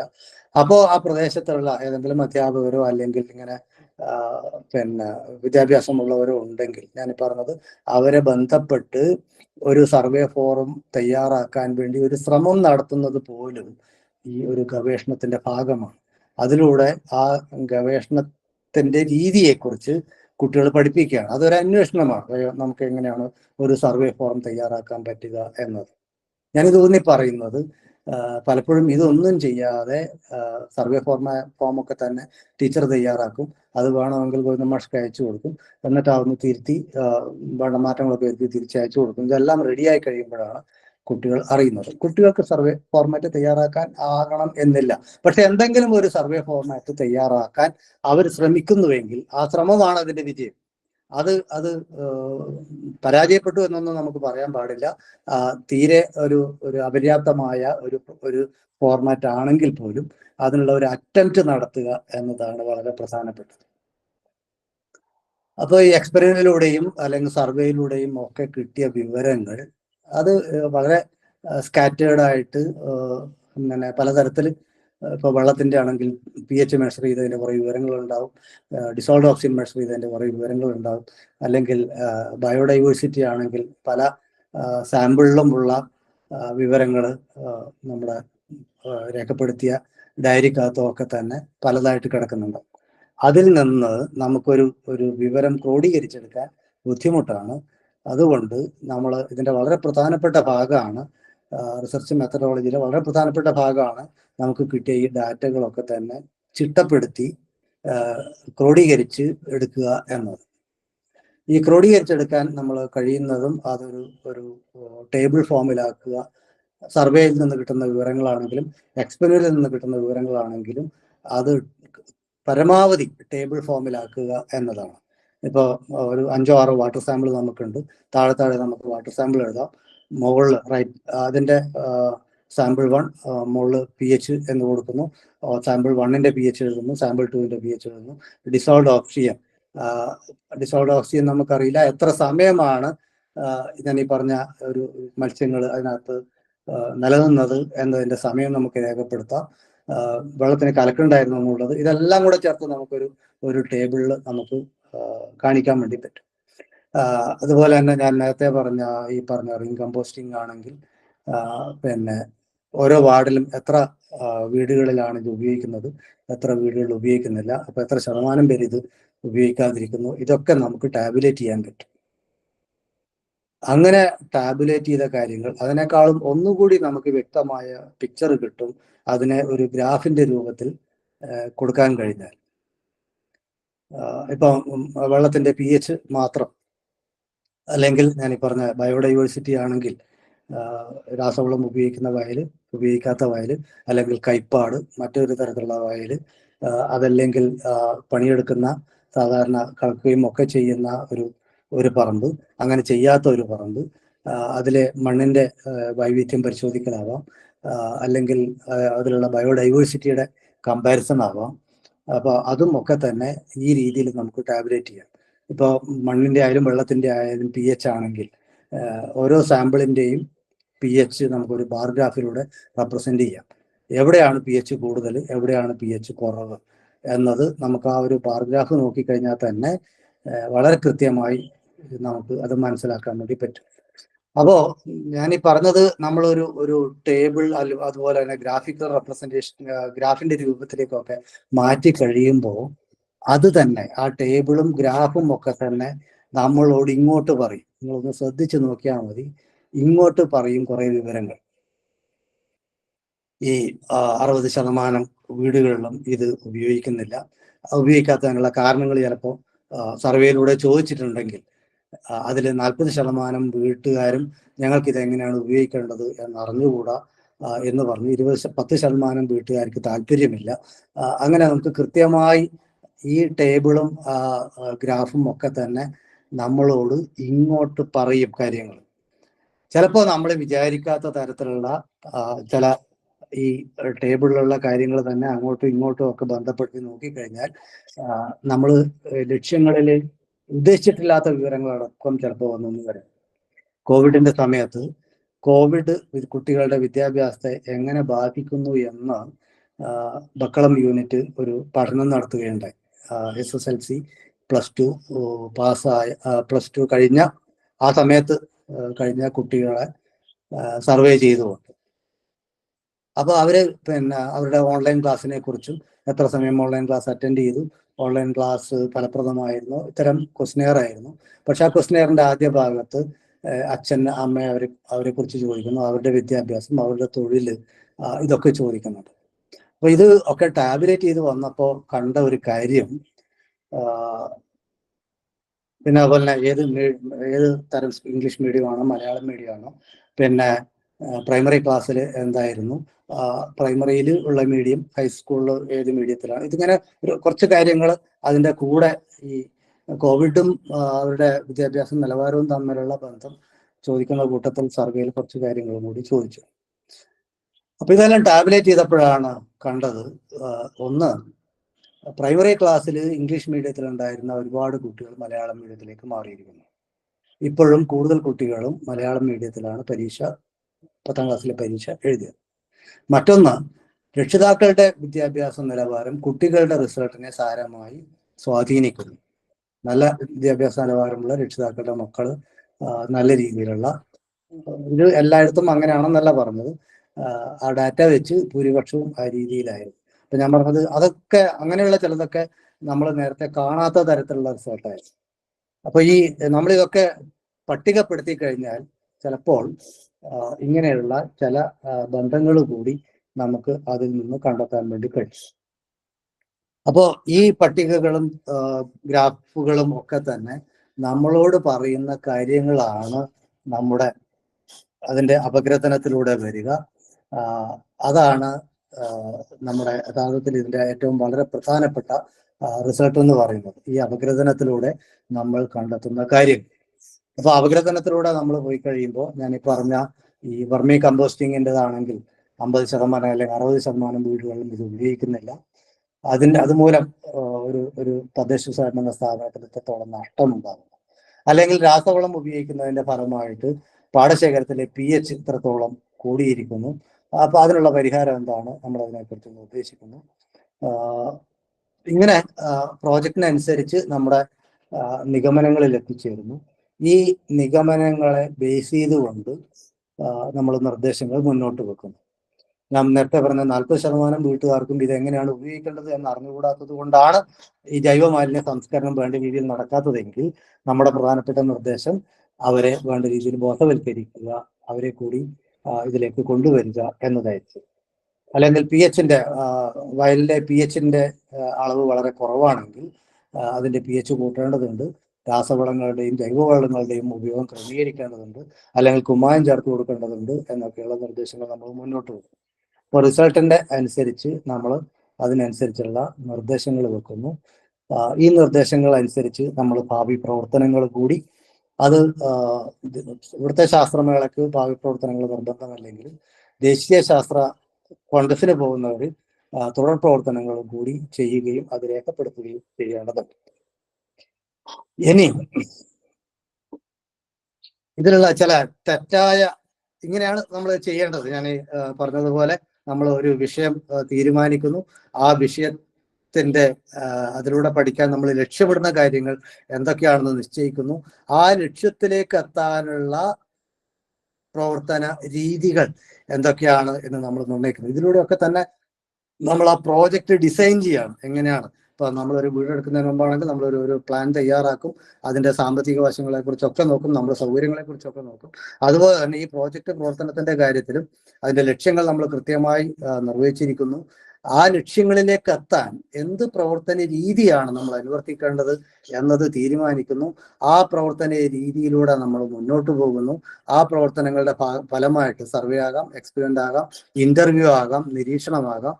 അപ്പൊ അതിലൂടെ കിട്ടുന്ന വിവരങ്ങൾ അത് നമ്മൾ ക്രോഡീകരിക്കുന്നു. ആ ക്രോഡീകരിച്ച വിവരങ്ങൾ അത് നമ്മോട് പറയുന്ന കാര്യങ്ങളാണ് നമ്മുടെ നിഗമനങ്ങൾ. അവിടെയൊക്കെയാണ് പലപ്പോഴും പ്രശ്നങ്ങൾ വരിക. നിഗമനങ്ങളിലേക്ക് എത്തുമ്പോൾ പലപ്പോഴും നമ്മൾ ക്രോഡീകരിച്ച വിഷയം മാത്രമായിരിക്കില്ല, അതിൻ്റെ അപ്പുറത്തേക്കുള്ള കാര്യങ്ങളും ഒക്കെ നമ്മൾ പലപ്പോഴും എഴുതി ചേർക്കും. മാധ്യമങ്ങളുടെ സ്വാധീനം നമ്മുടെ നിത്യജീവിതത്തിലടക്കം വല്ലാതെ കണ്ടുണ്ട് എന്നതാണ് ഇതിനുള്ള പ്രധാനപ്പെട്ട കാരണം. ഞാനൊരു അനുഭവം പറയാം. മുമ്പ് തൃശ്ശൂർ കോളേജ് വിദ്യാർത്ഥികൾക്ക് വേണ്ടി ഒരു എക്കോ ഡെവലപ്മെന്റ് ക്യാമ്പ് നടത്തുകയുണ്ട്. പീച്ചിയിലായിരുന്നു ക്യാമ്പ്. അപ്പൊ അവരെ ഒരു പാടശേഖരം പഠിക്കാൻ വേണ്ടി വിട്ടു. 12 പാടശേഖരങ്ങൾ ഓരോ ഗ്രൂപ്പായിട്ടാണ് വിട്ടത്. അപ്പൊ ഓരോ ഗ്രൂപ്പും വന്ന് റിപ്പോർട്ട് ചെയ്യണം.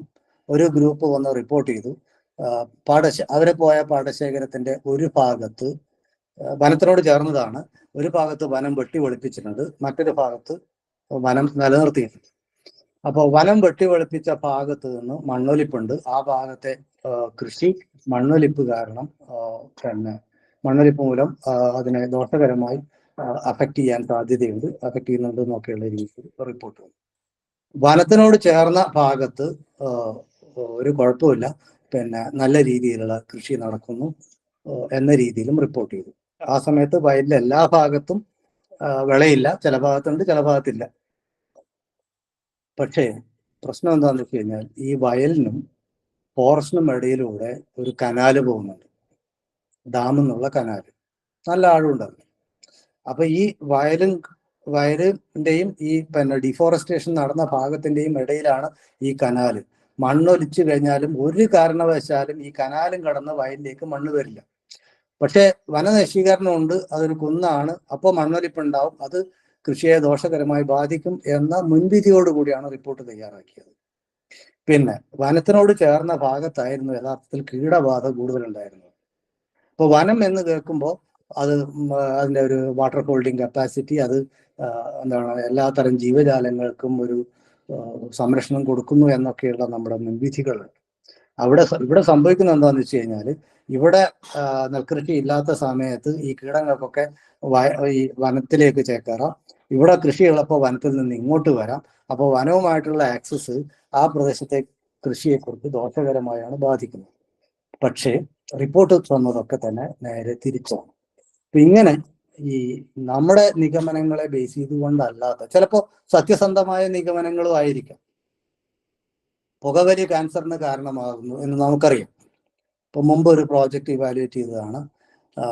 പിന്നെ അവർ ചെയ്തത് ക്യാൻസർ രോഗികളായ ഒരു 10 12 രോഗികളെ അവർ സ്റ്റഡി നടത്തി. അപ്പോൾ ഈ 12 രോഗികളിൽ 7-8 പേര് പുകവലിക്കുന്നവരായിരുന്നു. അപ്പോൾ അവരെത്തിയ നിഗമനം എന്താണെന്ന് വെച്ച് കഴിഞ്ഞാൽ പുകവലി ക്യാൻസറിന് കാരണമാണ് എന്നാണ്. ഇതിന്റെ അപകടം എന്താണെന്ന് വെച്ച് കഴിഞ്ഞാൽ പുക വലിക്കാത്തവരിൽ എത്രത്തോളം ക്യാൻസർ രോഗം വരുന്നു എന്നതിനെ കുറിച്ച് അവർ അന്വേഷിച്ചിട്ടേ ഇല്ല. അപ്പൊ പുകവലി കൊണ്ടാണോ ഇവർക്ക് ക്യാൻസർ വന്നത് എന്ന് എങ്ങനെയും നമുക്ക് സ്ഥാപിക്കാൻ കഴിയില്ല. അപ്പൊ പുകവലി ക്യാൻസറിന് കാരണമാകും എന്ന ഒരു മുൻധാരണ നിന്നുകൊണ്ടാണ് അത്തരം നിഗമനത്തിലേക്ക് എത്തുന്നത്. അവിടെ പഠന രീതിയും ഒക്കെ തന്നെ പാളിപ്പോയ ഒരവസ്ഥ. അപ്പൊ ഇവിടെ ഇതൊക്കെ തമ്മിലുള്ള പരസ്പര ബന്ധം വളരെ വളരെ പ്രധാനപ്പെട്ടതാണ്.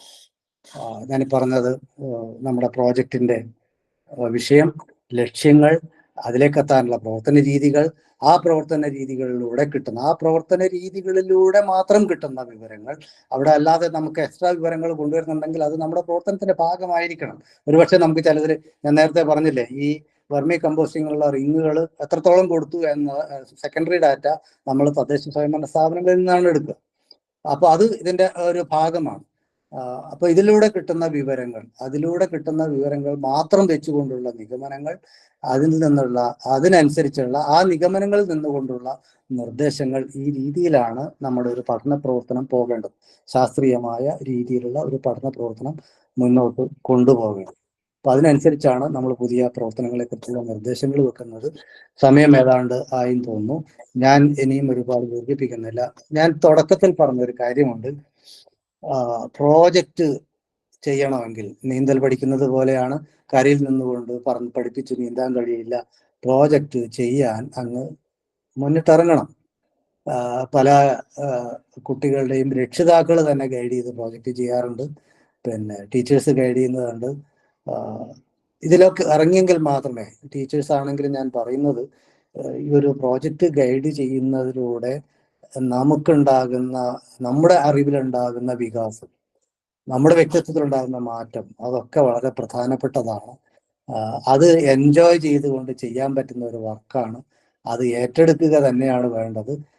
ലക്ഷ്യം ഞാൻ പറഞ്ഞതുപോലെ കേവലം ജില്ലാ തലത്തിൽ അല്ലെങ്കിൽ സംസ്ഥാന തലത്തിൽ, ദേശീയ തലത്തിൽ പോകൽ നമ്മുടെ ഒരു ലക്ഷ്യമാകാം. അതിലേറെ പ്രധാനപ്പെട്ടതാണ് അതിലൂടെ ഒരു കുട്ടിയിലുണ്ടാവുന്ന ശാസ്ത്രീയമായ രീതി, ശാസ്ത്രബോധം, ശാസ്ത്രത്തിന്റെ രീതി എന്താണ് എന്ന് കൃത്യമായി ബോധ്യപ്പെടുക എന്നത്. പ്രോജക്റ്റ് പ്രവർത്തനം ഡിഗ്രി തലത്തിലും PG തലത്തിലും ഒക്കെയുണ്ട്. അപ്പോൾ ഇത് ഞാൻ പറഞ്ഞത് വിദ്യാഭ്യാസ മേഖലയിൽ മാത്രമല്ല, ഏതൊരു വർക്ക് ചെയ്യുമ്പോഴും അങ്ങനെ ഒരു ശാസ്ത്രീയമായ രീതിയിലൂടെ മുന്നോട്ട് പോയാലാണ് അത് നല്ല രീതിയിൽ വിജയിപ്പിക്കാൻ കഴിയുക. അത്തരത്തിലുള്ള ഒരു പ്ലാനിങ്ങോടുകൂടി അതിനൊക്കെ കുട്ടികളെ പ്രാപ്തരാക്കുന്നതിന് വേണ്ടി കൂടിയാണ് പ്രോജക്റ്റ് പ്രവർത്തനം എന്ന ബോധ്യത്തോടു കൂടിയാണ് നമ്മൾ പ്രോജക്റ്റ് പ്രവർത്തനം ഏറ്റെടുക്കേണ്ടത്. നിർത്തുന്നു. ചർച്ച വേണം.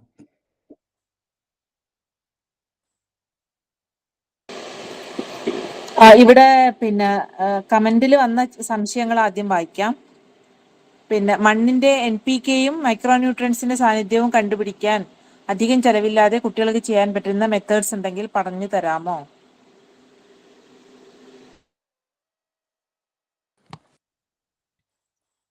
കഴിയുന്നതും ഒരു അഗ്രികൾച്ചർ മേഖലയിലുള്ള അല്ലെങ്കിൽ സോയിൽ കെമിസ്ട്രി ഒക്കെ ആയിട്ട് ബന്ധപ്പെടുന്നതായിരിക്കും നല്ലത്.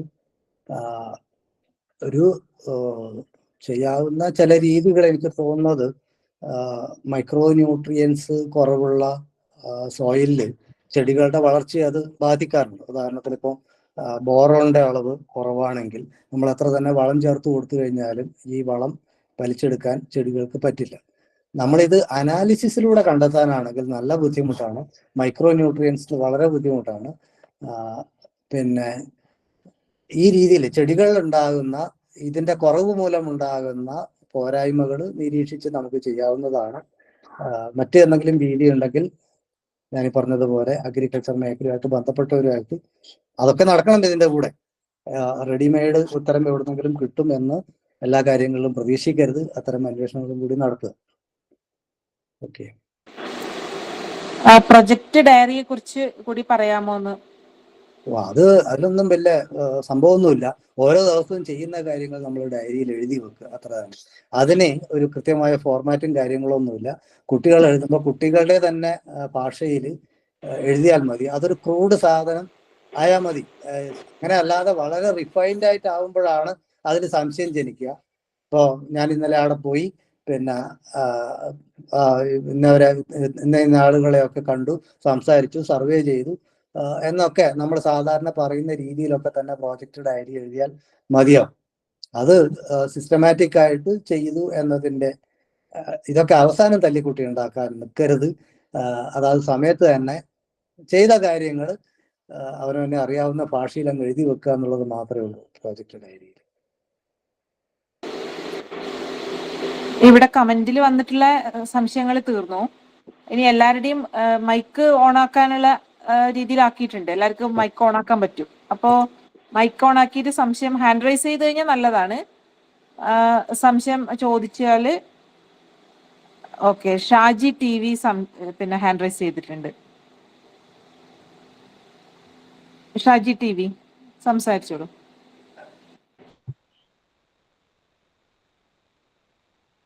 മൈക്ക് ഓൺ ആക്കാൻ പറ്റുന്നില്ലേ? Mic on. Thank you. Sir, എൻ്റെ ഡൗട്ട് ഈ ക്വാളിറ്റേറ്റീവ് അനാലിസിസും ക്വാണ്ടിറ്റേറ്റീവ് അനാലിസിസും ചെയ്യുമ്പോൾ പലപ്പോഴും ക്വാളിറ്റേറ്റീവ് അനാലിസിസ് ചെയ്യുന്ന സമയത്ത് അതന്നെ ഈ ക്വാണ്ടിഫൈ ചെയ്യാനുള്ള ബുദ്ധിമുട്ടുണ്ട്. അതിനൊന്ന് സാറൊന്ന് വിശദീകരിച്ച് തരാൻ പറ്റുമോ? ക്വാണ്ടിറ്റേറ്റീവ് അനാലിസിസിൽ ക്വാണ്ടിഫൈ ചെയ്യാൻ ബുദ്ധിമുട്ടുണ്ടോ? അല്ല, ക്വാളിറ്റേറ്റീവിനകത്ത് ചെയ്യുമ്പോൾ, ക്വാളിറ്റേറ്റീവ് അനാലിസിസ് ചെയ്യുമ്പോൾ. ക്വാളിറ്റേറ്റീവ് അനാലിസിസിൽ ക്വാണ്ടിഫൈ ചെയ്യാൻ ബുദ്ധിമുട്ടാണ്. അതിനൊരു ക്വാളിറ്റേറ്റീവ് അപ്രോച്ച് അല്ലേ പറ്റുള്ളൂ. അപ്പൊ സാർ, നമ്മളത് നറേഷൻ മാതിരി എഴുതിയാൽ മതിയോ? അല്ല നമ്മളതിന് വേറെ അനാലിസിസ് ടൂൾസും ഉപയോഗിക്കേണ്ട ആവശ്യമില്ല എന്നാണ് എനിക്ക് ഡൗട്ട്.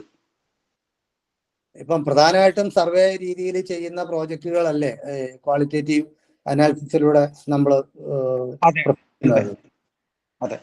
അല്ല, ആ സർവേയിലൂടെ വരുന്ന വിവരങ്ങളും എനിക്ക് തോന്നുന്നത് ഇതുപോലെ ടാബ്ലേറ്റ് ചെയ്ത് നരേഷന്റെ രീതിയിൽ എന്തായാലും പോരാ. ടാബ്ലേറ്റ് ചെയ്യാവുന്ന വിവരങ്ങൾ തന്നെ ആയിരിക്കും. അത് ആ രീതിയിൽ ചെയ്യാവുന്നതല്ലേ ഉള്ളൂ. ഞാൻ പറഞ്ഞ ഒരു എക്സാമ്പിളിൽ ക്വാളിറ്റേറ്റീവും ക്വാണ്ടിറ്റേറ്റീവും രണ്ടും വരുന്നുണ്ട്. ഈ പോലുള്ള അതില് എനിക്ക് തോന്നുന്നില്ല അത്ര ഒരു പ്രശ്നമുണ്ട് എന്നുള്ളത്. പിന്നെ ഏതെങ്കിലും ഒരു പ്രത്യേക വിഷയത്തിൽ അതുണ്ട് എന്ന് വരികയാണെങ്കിൽ നമുക്കത് ഡിസ്കസ് ചെയ്യാവുന്നതാണ്. സാർ, അത് ഞാനിപ്പോ ഒരു തെയ്യത്തിന്റെ ഒരു കാര്യമാണ് ചെയ്തുകൊണ്ടിരുന്നത്, ഫാഷൻ ഡിസൈനിങ്ങുമായി ബന്ധപ്പെട്ടിട്ട്. അപ്പൊ അതിനകത്ത് കൾച്ചർ അനാലിസിസ് ചെയ്യുമ്പോൾ പലപ്പോഴും നമ്മൾ ഓപ്പൺ ക്വസ്റ്റ്യൻസ് ആണ് ചോദിച്ചത്. ക്ലോസ്ഡ് ക്വസ്റ്റ്യൻസ് ആയിട്ട് നമ്മൾ ക്വസ്റ്റ്യൻ ഉണ്ടാക്കിയിട്ടില്ല. അപ്പൊ അവരുടെ ഒരു പേഴ്സണൽ എക്സ്പീരിയൻസ് ഒക്കെയാണ് നമ്മൾ. എല്ലാ ക്വസ്റ്റ്യൻസും ഒന്നായിരുന്നു. എങ്ങനെയാണ് നിങ്ങൾ തെയ്യത്തിനകത്തുള്ള കളേഴ്സ് എങ്ങനെയാണ് നിങ്ങൾ കാണുന്നത്, എന്താണ് ഈ കളറിന്റെ പെർസെപ്ഷൻ എന്നൊക്കെയാണ് ചോദിച്ചത്. പക്ഷെ കിട്ടിയ ആൻസേഴ്സ് ഒക്കെ നമ്മൾ കാറ്റഗറൈസ് ചെയ്യാൻ പറ്റാതെ ഡിഫറെന്റ് ആയി കിട്ടിപ്പോയി. അപ്പൊ അതെങ്ങനെയാണ് ചെയ്യാന്നുള്ളത് എന്റെ ആക്ച്വൽ സംശയം പോയിന്റ് അതാണ്. അപ്പോ പിന്നെ ഒന്ന് ഈ നമ്മൾ സർവേ ഫോർമാറ്റ്, ഞാൻ അതിന്റെ വിശദാംശങ്ങളിലേക്ക് പോകാതിരുന്നതാണ്. സർവേ ഫോർമാറ്റ് തയ്യാറാക്കുമ്പോൾ തന്നെ നമുക്ക് ലഭിക്കാവുന്ന ഒരു 3-4 ഉത്തരങ്ങളിലേക്ക് അത് കഴിയുന്നതും നമ്മൾ ഒതുക്കാൻ ശ്രമിക്കുക എന്നുള്ളതാണ്. അതിന് പുറമേ ചില ആൻസേഴ്സ് വരാം. ഇപ്പൊ ഞാൻ പറഞ്ഞില്ലേ, ഈ എന്തുകൊണ്ടാണ് ഈ റിംഗ് കമ്പോസ്റ്റിനുള്ള സാധനം ഉപയോഗിക്കാതിരുന്നത്. നമ്മളൊരു 3-4 ഉത്തരം നമ്മൾ നേരത്തെ തയ്യാറാക്കുകയാണ്. നമ്മൾ അത് താല്പര്യമില്ല, അല്ലെങ്കിൽ അതെങ്ങനെയാ ഉപയോഗിക്കേണ്ടത് നമുക്കറിയില്ല. അപ്പോൾ ഈ മിക്കവാറും ഒരു ചർച്ചയിലൂടെ ഈ പ്രധാനപ്പെട്ട ഉത്തരങ്ങളിലേക്ക് അവർ എത്തിക്കാൻ പറ്റും. അത് ആ രീതിയിൽ ക്വാണ്ടിഫൈ ചെയ്യാം. നിങ്ങൾ ഈ പറഞ്ഞ കളർ പെർസെപ്ഷന്റെ കാര്യത്തിലും ഒരുപാട് സബ്ജക്ടിവിറ്റി, അതായത് ഓരോ ഇൻഡിവിജ്വലും ഓരോ തരത്തിൽ കാണുകയോ കേൾക്കുകയോ ചെയ്യുന്നതാവാനുള്ള സാധ്യത കുറവായിരിക്കുമല്ലോ. തെയ്യം ചെയ്യുന്നത് ജനറൽ ആയിട്ടുള്ള പലയിടത്തും ഉള്ളതാണ്, ഒരുപാട് ആളുകൾ ഇൻവോൾവ് ആണ്. അപ്പൊ അതിനകത്ത് കോമൺ ഫാക്ടേഴ്സ് കാണും. ആ കോമൺ ആയിട്ട് വരുന്ന കാര്യങ്ങൾ നമ്മൾ രേഖപ്പെടുത്തുകയും ഈ സർവേയിൽ തന്നെ അതിലേക്ക് കൊണ്ടുവരികയും ചെയ്തു കഴിഞ്ഞാൽ ക്വാണ്ടിഫൈ ചെയ്യുന്നതിന് വിഷയമില്ല. അത് മാഷ് ചോദിച്ചത് നന്നായി. ഈ സർവേ ഫോർമാറ്റ് തയ്യാറാക്കുമ്പോൾ നമ്മൾ ശ്രദ്ധിക്കേണ്ട വളരെ പ്രധാനപ്പെട്ട ഒരു കാര്യമാണ്. കഴിയുന്നതും ചോദ്യങ്ങൾക്ക് ഉത്തരം എസ് ഓർ നോ ആകുക, അല്ലെങ്കിൽ ഒരു 3-4-5 ഓപ്ഷൻസ്, ഇനി 5-6 ഒക്കെ ആയാലും കുഴപ്പമില്ല, ആ ഓപ്ഷൻസ് കൃത്യമായിട്ട് കൊടുക്കുക. ഉദാഹരണത്തിന് ഇതെന്തുകൊണ്ടാണ് ഉപയോഗിക്കാത്തത്, ആര് ഇന്നെല്ലാം മെനക്കെടുന്നു എന്നായിരിക്കും ചിലപ്പോൾ ഉത്തരം വരിക. അപ്പൊ ആര് എന്ന് ഒരാൾ പറഞ്ഞത് അതുപോലെ രേഖപ്പെടുത്തി കഴിഞ്ഞാൽ അങ്ങനെയുള്ള കേസസ് അധികം ഉണ്ടാവണമെന്നില്ല. അത് താല്പര്യപ്പെടുന്നു എന്നുള്ളത് നമ്മൾ രേഖപ്പെടുത്തും. അങ്ങനെ ഒരു ഏതാനും വേരിയബിൾസ് ഒരുപാട് വരാതെ ചുരുക്കം വേരിയബിളിലേക്ക് ഒതുക്കി കഴിഞ്ഞാൽ അത് ക്വാണ്ടിറ്റേറ്റീവ് ആക്കാൻ വിഷമമില്ല. അത് ഒതുക്കുക എന്ന് പറഞ്ഞത് അശാസ്ത്രീയമായിട്ടുള്ള ഒരു സംഗതിയല്ല. ഞാൻ ഈ പറഞ്ഞതുപോലെ വ്യത്യസ്ത ഉത്തരങ്ങൾ വരുമ്പോൾ ഒരു ഡിസ്കഷനിലൂടെ നമുക്ക് മിക്കവാറും ഇതിലൊന്നിലേക്ക് ഒന്നുമായിട്ട് ബന്ധപ്പെട്ടതായിരിക്കും അത് ചെയ്യാം.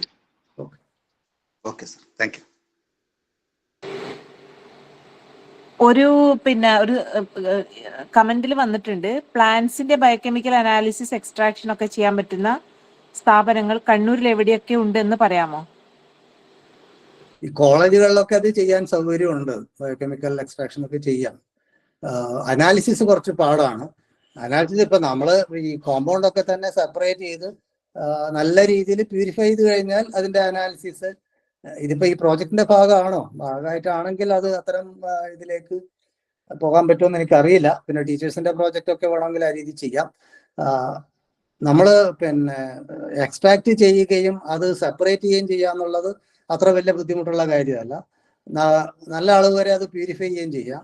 അതിനുശേഷമുള്ള അനാലിസിസ് ഇപ്പൊ ആരും തന്നെ കെമിക്കൽ അനാലിസിസിലൂടെ ഇതിന്റെ സ്ട്രക്ചർ കണ്ടുപിടിക്കുക എന്നുള്ളത് ചെയ്യുന്നില്ല. കെമിക്കൽ അനാലിസിസിലൂടെ വേണമെങ്കിൽ അത് ഒരു ആൽക്കലോയിഡ് ആണോ അല്ലെങ്കിൽ ഫ്ലാവനോയിഡ് ആണോ ടെർപ്പിനോയിഡ് ആണോ എന്നൊക്കെ ചെക്ക് ചെയ്യുന്നതല്ലാതെ മറ്റ് അതിന്റെ സ്ട്രക്ചർ എന്താണെന്നുള്ളതിന്റെ അനാലിസിസ് ഒന്നും കെമിക്കൽ മെത്തേഡിലൂടെ ചെയ്യുന്നില്ല. അതൊക്കെ സ്പെക്ട്രോസ്കോപ്പിക് ടെക്നിക്കിലൂടെയാണ് ചെയ്യുന്നത്. നമ്മൾ സാമ്പിൾ വേർതിരിച്ച് അത്തരം ലാബുകളിൽ കൊടുത്തു കഴിഞ്ഞാൽ, ഇവിടെ കണ്ണൂർ തന്നെ വേണമെങ്കിൽ ടെക്സ്റ്റൈൽ ടെക്നോളജിയുടെ ലാബുണ്ട്, നല്ല ലാബാണ്, അവർക്കൊക്കെ അതിന് നല്ല ഫീസ് ഉണ്ട്. ഇല്ലെങ്കിൽ IIT-കളിലോ അല്ലെങ്കിൽ യൂണിവേഴ്സിറ്റി ഡിപ്പാർട്ട്മെന്റുകളിലോ ഐസറുകളിലോ ഒക്കെ അയച്ചു കൊടുത്തു കഴിഞ്ഞാൽ അവർ നിശ്ചയിച്ച ഫീസ് കൊടുത്തു കഴിഞ്ഞാൽ അതിന്റെ അനാലിസിസ് അതിന്റെ റിപ്പോർട്ട് അവർ തരും. ബാക്കി അനാലിസിസ് ആണ് നമ്മൾ ചെയ്യേണ്ടി വരിക. കുട്ടികളുടെ ലെവലിൽ ഈ ബയോകെമിക്കൽ അനാലിസിസ്, അതായത് അതിലെ ഫൈറ്റോ കെമിക്കൽസിന്റെ അനാലിസിസ് ചെയ്യുക എന്നുള്ളത് കുറച്ച് ബുദ്ധിമുട്ടാണ്. അവിടെയും അതിൻ്റെ ഒരു ക്രൂഡായിട്ടുള്ള കാര്യങ്ങൾ എന്തെങ്കിലും ചെയ്യുന്നതിനെ കുറിച്ച് വേണമെങ്കിൽ ആലോചിക്കാം. ഉദാഹരണത്തിന് ചില പഴങ്ങളിലുള്ള ആസിഡ് എത്രത്തോളം ഉണ്ട് എന്നുള്ളത് വേണമെങ്കിൽ സിമ്പിൾ ടൈട്രേഷനിലൂടെ പ്രത്യേകിച്ചും ഞാൻ നേരത്തെ പറഞ്ഞതുപോലെ ഒരു കമ്പാരിസൺ വേണമെങ്കിൽ ചെയ്യാം. പേരക്ക, അതുപോലെ തന്നെ പപ്പായ, അങ്ങനെ ഉള്ള ഡിഫറെന്റ് ഐറ്റംസ് എടുത്തിട്ട് അതിനകത്തെ ആസിഡോ ആൽക്കലിയോ എന്തെങ്കിലും ഉണ്ടെങ്കിൽ അത് ഒരു കമ്പാരിറ്റീവ് സ്റ്റഡി നമുക്ക് നടത്താൻ പറ്റും. ഡീറ്റെയിൽഡ് കെമിക്കൽ അനാലിസിസിന് ഞാൻ ഈ പറഞ്ഞ രീതിയിൽ പോവുക തന്നെ വേണ്ടി വരും. അതില് സന്ധ്യ ടീച്ചർ കൂടുതൽ എന്തെങ്കിലും സംശയം ചോദിക്കാനുണ്ടോ? അല്ല സർ, നമ്മളിപ്പം ചില പ്ലാന്റ്സിനൊക്കെ ചില മെഡിസിനൽ പ്രോപ്പർട്ടീസ് ഉണ്ട് എന്ന് പണ്ടുള്ളവരിങ്ങനെ പറയുമല്ലോ, നമ്മളെ ട്രഡീഷണൽ ആയിട്ടുള്ള നോളജ് ഉപയോഗിച്ചുകൊണ്ടിരുന്നത്. അപ്പം അത് കറക്റ്റ് ആണോ എന്ന് ചെക്ക് ചെയ്യാൻ വേണ്ടിയിട്ട് അതിനകത്തുള്ള ഒരു അനാലിസിസ്, ഫൈറ്റോ കെമിക്കൽ അനാലിസിസ് ചെയ്താൽ അതിൽ എന്തെങ്കിലും ഇതുമായിട്ട് റിലേറ്റ് ചെയ്യുന്ന മെഡിസിനൽ പ്രോപ്പർട്ടീസ് ഉള്ള എന്തെങ്കിലും കെമിക്കൽസ് ഉണ്ടോ എന്ന് കണ്ടെത്താൻ, നമ്മൾ ട്രഡീഷണൽ നോളജിൽ ട്രൂത്ത് ഉണ്ടോ എന്ന് നമുക്ക് ഒന്ന് വെരിഫൈ ചെയ്യാനുള്ള എന്തെങ്കിലും സാധ്യതകൾ, അതിന് പറ്റിയ ടെസ്റ്റുകളുള്ള സ്ഥാപനങ്ങൾ ഉണ്ടോ എന്ന് അറിയാനാണ് ചോദിച്ചത്. ഇപ്പോ ഏതാണ്ട് ഒട്ടുമിക്ക പ്ലാന്റ്സിന്റെയും കെമിക്കൽ ഇൻവെസ്റ്റിഗേഷൻ നടന്നിട്ടുണ്ട്. നമുക്കിപ്പോ ഒരു പ്ലാന്റ് അതിന്റെ ബൊട്ടാണിക്കൽ നെയിം കിട്ടിക്കഴിഞ്ഞാൽ കെമിക്കൽ ഇൻവെസ്റ്റിഗേഷൻ ഓഫ് യുവേറിയ നാരം എന്നൊക്കെ അടിച്ചു കൊടുത്തു കഴിഞ്ഞാൽ നമുക്ക് അതിന്റെ ഡീറ്റെയിൽസ് കിട്ടും, ഏത് ചെടീൻ്റെത് വേണമെങ്കിൽ കിട്ടും. പിന്നെ ശരിക്കും പറഞ്ഞാൽ എല്ലാ പ്ലാന്റ്സും മെഡിസിനൽ പ്ലാന്റ്സ് ആണ് എന്നുള്ള രീതിയിലാണ് പലപ്പോഴും ഇത് ചെയ്യുന്നത്. ഈ പിന്നെ നമ്മൾ മെഡിസിന് വേണ്ടി ഉപയോഗിക്കുന്ന പ്ലാന്റ്സ് നമ്മൾ ഐസൊലേറ്റ് ചെയ്യുന്ന ഇൻഗ്രീഡിയന്റ് ചിലപ്പോൾ അതാവാം അതിന്റെ മെഡിക്കൽ പ്രോപ്പർട്ടിക്ക് കാരണം, ചിലപ്പോൾ അങ്ങനെ ആവണമെന്നില്ല. അത് ചിലപ്പം it may be because of the combination of some chemicals, അല്ലെങ്കിൽ ചില പ്രത്യേക കെമിക്കൽസിൻ്റെതാവാം. അപ്പോൾ അപൂർവം ചില ഭാഗ്യവാന്മാർക്ക് പിന്നെ ചില കെമിക്കൽസ് കണ്ടെത്താൻ കഴിഞ്ഞിട്ടുണ്ട്. നമ്മളെ സർപ്പഗന്ധിയുടെ കെമിക്കൽ അനാലിസിസ് ആദ്യം ചെയ്തത് ഇന്ത്യയിൽ നിന്നുള്ള ഒരു സയന്റിസ്റ്റ് ആയിരുന്നു. പക്ഷെ പിന്നീട് എനിക്ക് തോന്നുന്നത് ലണ്ടനിലെങ്ങാണ്ടുള്ള ഒരു സയന്റിസ്റ്റാണ് ഇവിടുന്ന് കൊണ്ടുപോയ സർപ്പഗന്ധി അനാലിസിസ് ചെയ്തത്. അദ്ദേഹത്തിനാണ് റിസർപ്പിൻ എന്ന് പറയുന്ന സാധനം കിട്ടിയത്, ഈ ഹൈപ്പർ ടെൻഷൻ കുറക്കാൻ ആദ്യകാലം. ഇപ്പൊ അത് ഉപയോഗിക്കുന്നുണ്ടോ എന്ന് എനിക്ക് അറിഞ്ഞുകൂടാ. അപ്പോൾ ചിലപ്പോൾ ലക്കിന് നമുക്ക് അതിലെ മെഡിസിനൽ വാല്യൂ ഉള്ള അത് കിട്ടിയെന്ന് വരാം. അത് പ്രധാനമായും നമ്മൾ സസ്പെക്ട് ചെയ്യുന്ന ഒരു സാധനം അതാണ്, ഒരു ആൽക്കലോയിഡ് ആയിരിക്കാം അതിലെ മെഡിസിനൽ പ്രോപ്പർട്ടി കാണിക്കുന്നത് എന്ന് തോന്നുന്നുണ്ടെങ്കിൽ ആൽക്കലോയിഡ് എക്സ്ട്രാക്ട് ചെയ്തെടുക്കാൻ വേറെ മെത്തേഡാണ്. ടെർപ്പിനോയിഡ് ആണെങ്കിൽ അതിന് ഉപയോഗിക്കേണ്ട സോൾവെന്റ് വേറെയാണ്. അപ്പൊ ആ രീതിയിൽ നമ്മൾ പ്രൊസീഡ് ചെയ്യണം. പലപ്പോഴും ഈ ടെർപ്പിനോയിഡ്സ് ഉണ്ട്, ആൽക്കലോയിഡ്സ് ആണ് പലപ്പോഴും കൂടുതൽ മെഡിസിനൽ വാല്യൂ കാണിക്കുന്നതെന്ന് തോന്നുന്നു. അപ്പൊ ആ രീതിയിൽ പോയാൽ കിട്ടും. പിന്നെ പക്ഷെ അതുപോലെ തന്നെ ഉപയോഗിച്ചാൽ അതിന്റെ ആ മെഡിസിനൽ വാല്യൂ കിട്ടുമെന്നൊക്കെ ഉള്ളത് പിന്നെയും കുറെ റിസർച്ചുകൾ ചെയ്യേണ്ടി വരും. ഡോക്ടർ ദീപക് ചിലപ്പം കൂടുതൽ പറയാൻ കഴിയുമായിരിക്കും. ഇല്ല, ഇതിനെ കുറിച്ച് നമ്മളൊരു ക്ലാസ് ഉണ്ടായിരുന്നല്ലോ സന്ധ്യ ടീച്ചറെ, നമുക്ക് അവരെ ഒന്ന് പിന്നെ സമീപിച്ച് നോക്കാം. ഗായത്രി ടീച്ചറുടെ ക്ലാസ് ഉണ്ടായിരുന്നല്ലോ. ഞാൻ ചോദിച്ച സംശയമായിരുന്നു ഇത് അതിന്റെ. അതെ അതെ അതെ അതെ. മെഡിസിനൽ പ്ലാന്റ്സിന്റെ തന്നെ സ്പെസിഫിക് ആയിട്ട് അതിനകത്ത് PhD ചെയ്ത ഒരു പിന്നെ ഒരാളുണ്ട്, ആയുർവേദ മെഡിസിന്റെ ചെയ്ത ഒരു ഫാർമസിസ്റ്റ് ഉണ്ട്. അവരോട് ഒരു ക്ലാസ് എടുക്കാൻ ഞാൻ പറഞ്ഞിട്ടുണ്ട്. അപ്പൊ അത് നോക്കാം. സംശയം വീണ്ടും വന്നിട്ടുണ്ട്. ഇലക്ട്രോണിക് വേസ്റ്റിനെ കുറിച്ചിട്ടുള്ള ഒരു പഠനം എന്ന വിഷയത്തിന് ചെയ്യാവുന്ന പ്രവർത്തനങ്ങൾ പറഞ്ഞു തരാമോ?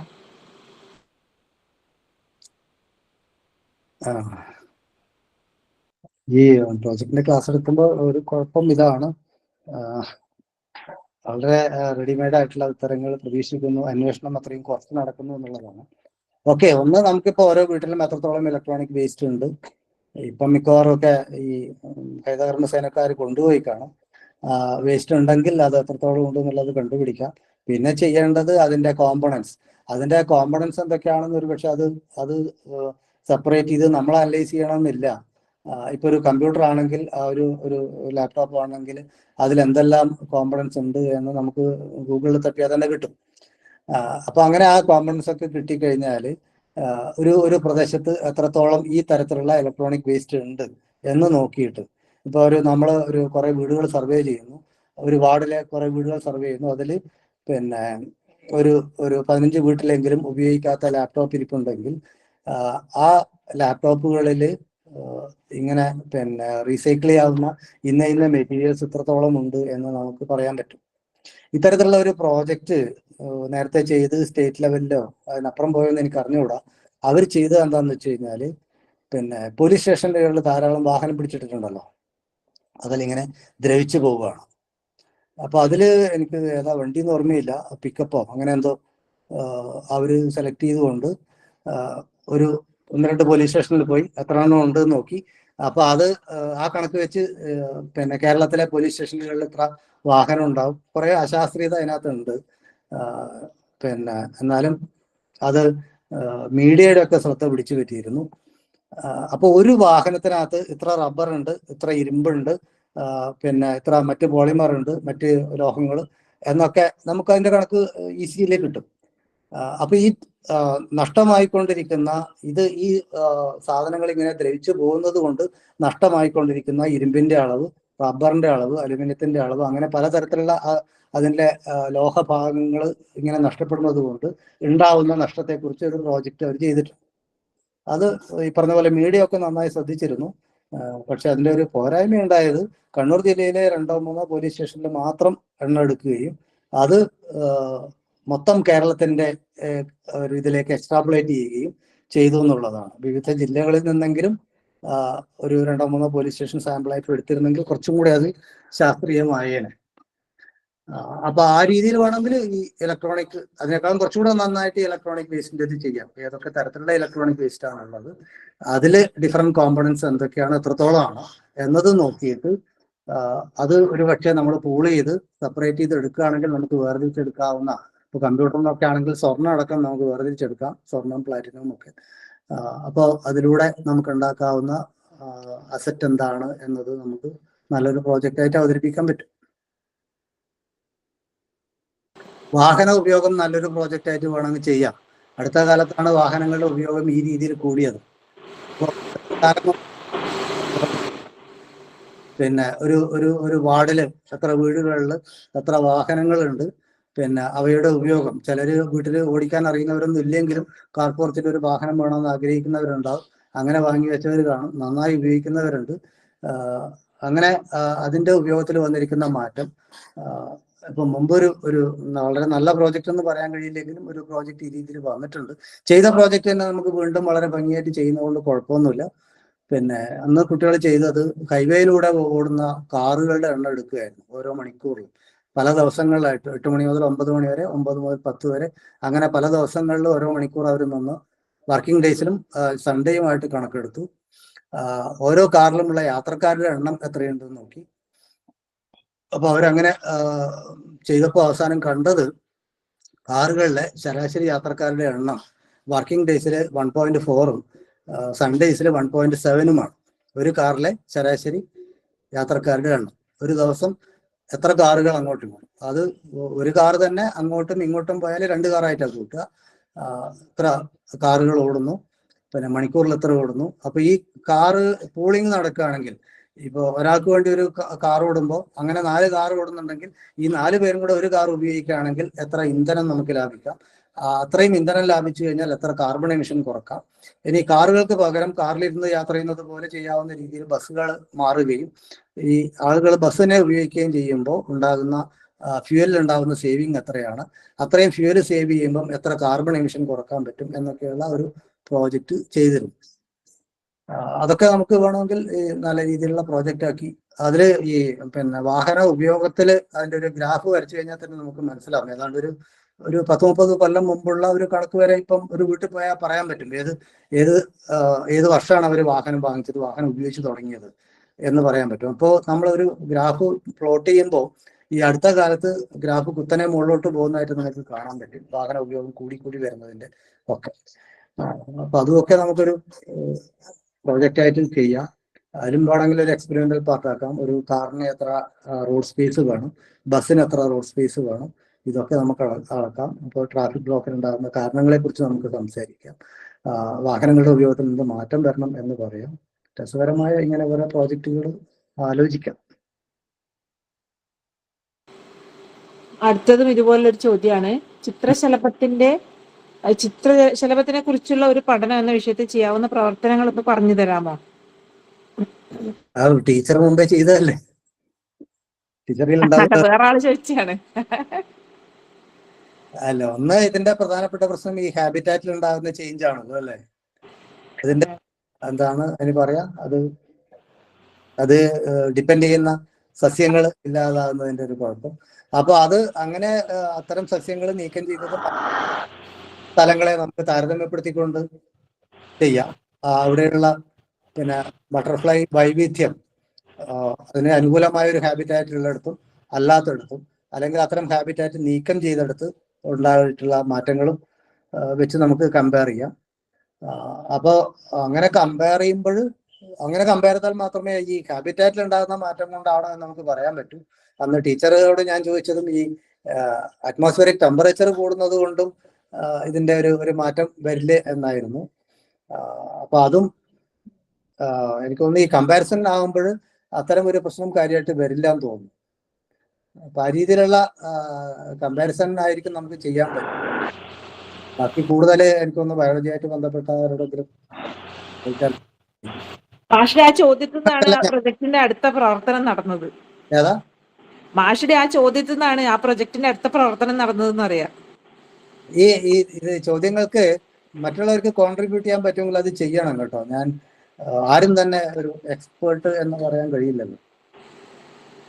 വ്യത്യസ്ത ആശയങ്ങൾ ഉണ്ടാവാം. പ്രോജക്റ്റ് എന്ന് പറയുന്നത് തന്നെ അതാണല്ലോ. വി സി പോയിട്ടുണ്ട്, പിന്നെ എക്സിറ്റ് ചെയ്തു. വി സിക്ക് പറയാൻ പറ്റുന്നായിരുന്നു. പിന്നെ സിന്ധു ടീച്ചറുടെ പ്രൊജക്ട് അവതരിപ്പിക്കും. അതുകൊണ്ടായിരിക്കും ഇപ്പൊ ഒന്നും മിണ്ടാതിരിക്കുന്നത്. ഒരു ക്ലാസ് ആയിട്ട് തന്നെ ചെയ്യും. പിന്നെ സുസ്മ ടീച്ചർക്ക് എന്താ പറയാനുണ്ട് ഇക്കാര്യത്തില്? കാര്യമായിട്ടൊന്നുമില്ല. എനിക്കൊന്ന് പ്ലാന്റ് എക്സ്ട്രാക്ഷന്റെ നമ്മുടെ കണ്ണൂർ ജില്ലയിൽ സർസൈഡ് കോളേജിൽ ബയോടെക്നോളജി ലാബ് അവർ ചെയ്തു കൊടുക്കുന്നുണ്ട്. നമ്മുടെ സ്കൂൾ ലെവൽ പ്രോജക്റ്റിന് അനുസരിച്ചുള്ള ആൽക്കലോയിഡിന്റെ ഒക്കെ അവർ ചെയ്യുന്നുണ്ടെന്നാണ് എന്റെ അറിവ്.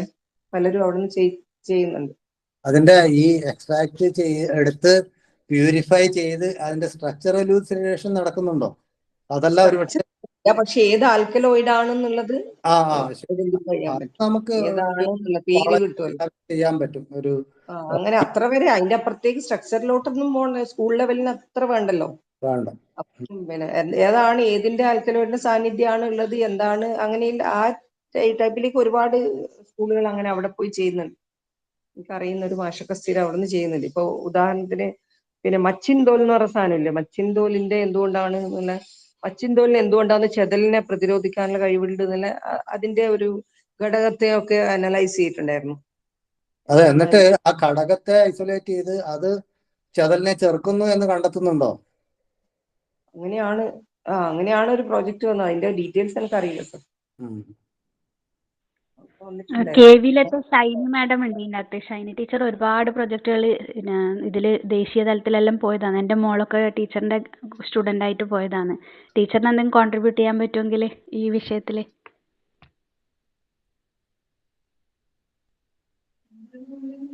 ഹലോ, ടീച്ചർ ഉണ്ട്, ഇപ്പൊ ഈ ഗ്രൂപ്പിലുണ്ട്. സന്ധ്യ ടീച്ചറെ, ഞാൻ കേൾക്കുന്നുണ്ട്. ടീച്ചർ പറയൂ. സന്തോഷം, പറഞ്ഞു കേട്ടപ്പോ രസമുണ്ടായിരുന്നു കേൾക്കാൻ. പക്ഷെ അത്രക്കൊന്നും ഇല്ല ഞാൻ ഇവരുടെ ഒന്നും മുന്നിൽ. പ്രോജക്ട്സ് പോയിട്ടുണ്ട് നാഷണൽ ലെവലിലേക്ക്. ഈ മച്ചിൻതോല് ഞങ്ങൾ ഓപ്പൺ നാഷണൽ വരെ പോയൊരു ടോപ്പിക്കായിരുന്നു.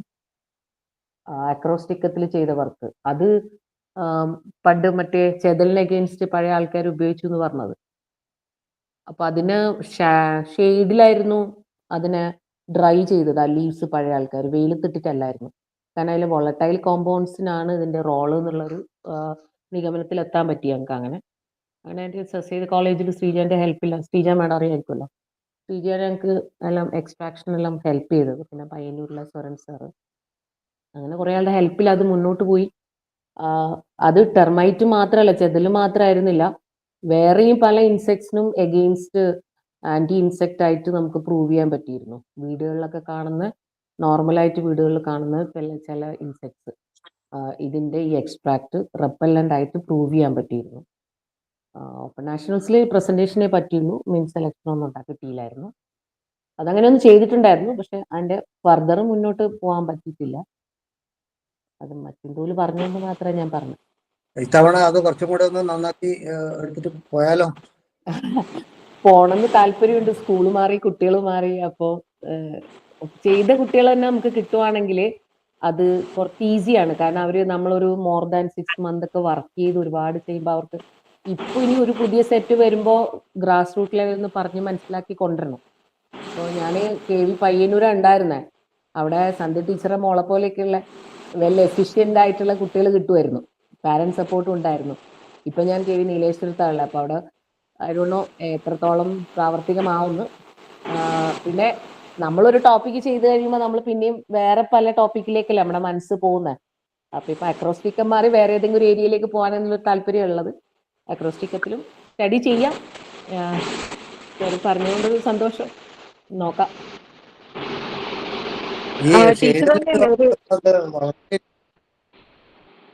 ഷെയ്ഡില് ഇട്ട് ഉണക്കുന്നത് വോളറ്റൈൽ മെറ്റീരിയൽസ് പോകാതിരിക്കാൻ മാത്രമല്ല തോന്നുന്നു, ഈ ഫോട്ടോ കെമിക്കൽ റിയാക്ഷൻ ഒഴിവാക്കാനും ആയിരിക്കാം. അതെ അതെ അതെ അതെ അതെ അതെ അതൊക്കെ നമുക്ക് പ്രൂവ് ചെയ്യാൻ പറ്റിയിരുന്നു. കാരണം ഞങ്ങൾ കമ്പയർ ചെയ്യുന്ന അങ്ങനെയായിരുന്നു. ഷെയ്ഡിലും സൺലൈറ്റിലും ഡിഫറെന്റ് ലൈറ്റ് ഇന്റൻസിറ്റിയിൽ ഇതിനെ ഡ്രൈ ചെയ്യും, ഷെയ്ഡിൽ തന്നെ ഡിഫറെന്റ് ഇന്റൻസിറ്റി ഉള്ള, ഷെയ്ഡിൽ തന്നെ ഡിഫറെന്റ് ആയിട്ടുള്ള ഉള്ളില് അകത്തുള്ളതും പുറത്തുള്ളത്, അങ്ങനെ പല ടെമ്പറേച്ചറിൽ ചെയ്തിട്ടാണ് അത് പ്രൂവ് ചെയ്യാൻ പറ്റിയത്. It's far better in temperature. അതിനൊരു വലിയ റോളായിരുന്നു ഈ അക്രോസ്റ്റിക്കത്തിൽ. അത് ഞങ്ങൾക്ക് പ്രൂവ് ചെയ്യാൻ പറ്റി. അതായിരുന്നു എനിക്ക് തോന്നുന്ന ഒരു പ്ലസ് പോയിന്റ് ആയിട്ട് അവരെടുത്തത്. ഫർദർ മീൻസ് നമ്മൾ ഇൻസ്റ്റിറ്റ്യൂട്ടിൽ പോയിട്ട് എക്സ്ട്രാക്ട് ചെയ്തതിനെക്കാട്ടി ഇമ്പോർട്ടൻസ് കിട്ടിയത് കുട്ടികൾ ചെയ്ത ഈ ഗ്രാസ് റൂട്ട് ലെവലിൽ അവർ ചെയ്ത ഇങ്ങനത്തെ കാര്യങ്ങളായിരുന്നു.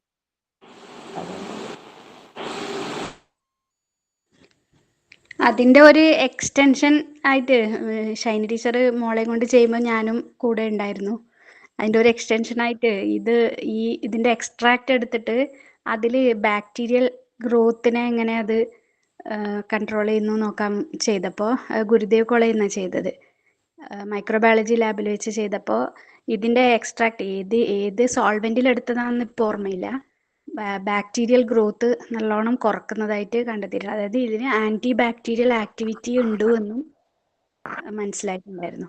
അപ്പൊ നമ്മളിങ്ങനെ ഒരു ഗസ്സിങ് ആണ്, അതൊരു 100% അതിലേക്ക് എത്തിയിട്ടില്ല. അതായത് നമ്മുടെ ഈ ചതലിന്റെ ഗട്ടിനകത്ത് ബാക്ടീരിയ ഉണ്ട്, സെല്ലുലോസ് ഡൈജസ്റ്റിംഗ് ബാക്ടീരിയ ഉണ്ട്. അപ്പോൾ ഇത് നമ്മളെ ഈ അക്രോസ്റ്റിക്കം അതിന്റെ ബോഡിയിൽ എത്തിക്കഴിഞ്ഞാൽ ആ ബാക്ടീരിയനെ അത് നശിപ്പിക്കുന്നുവെന്നും അതുകൊണ്ട് അതിന് ഡൈജസ്റ്റ് ചെയ്യാൻ പറ്റുന്നില്ല, ഒരു ഹൈപ്പോത്തസിസ് ആണ്, അത് പ്രൂവ് ചെയ്യാനൊന്നും പറ്റിയിട്ടില്ല. അപ്പൊ ആ ഒരു രീതിയിലേക്കും ഒന്നും ചിന്ത പോയിട്ടുണ്ടായിരുന്നു, അത് കംപ്ലീറ്റ് ആയിട്ടുമില്ല. ഓക്കെ.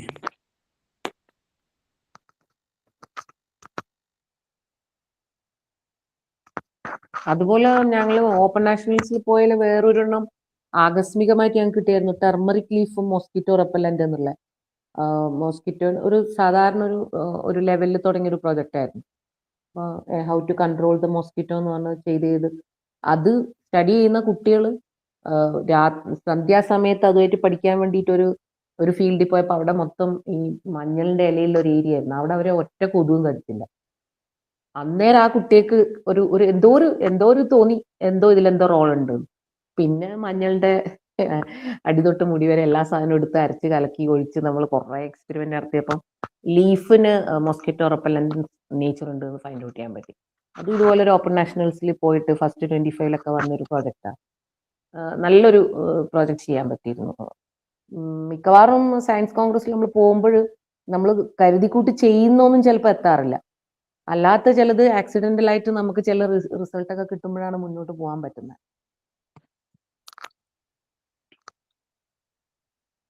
പിന്നെ ഉണ്ടായിരുന്ന ഒരെണ്ണം, അതും ഓപ്പൺ നാഷണൽസിൽ സെലക്ഷൻ കിട്ടിയാണ്, മൊബൈലിന്റെ റേഡിയേഷൻ. അതും മേ ബി ഐ തിങ്ക് ഒരു 2014 ആയിരുന്നു. മൊബൈലിന്റെ റേഡിയേഷനെ കുറിച്ച് സാധാരണ ലെവലിൽ ഒരു പ്രോജക്റ്റ് നടത്തിയത്. അപ്പോൾ ഇതിന്റെ ഭാഗമായിട്ട് ആ സമയത്ത് ആ നോക്കിയ ഫോണൊക്കെ ആയിരുന്നു ഉണ്ടായിരുന്നത്, ഇപ്പോഴത്തെ ഇതൊന്നും ഉണ്ടായിരുന്നില്ല.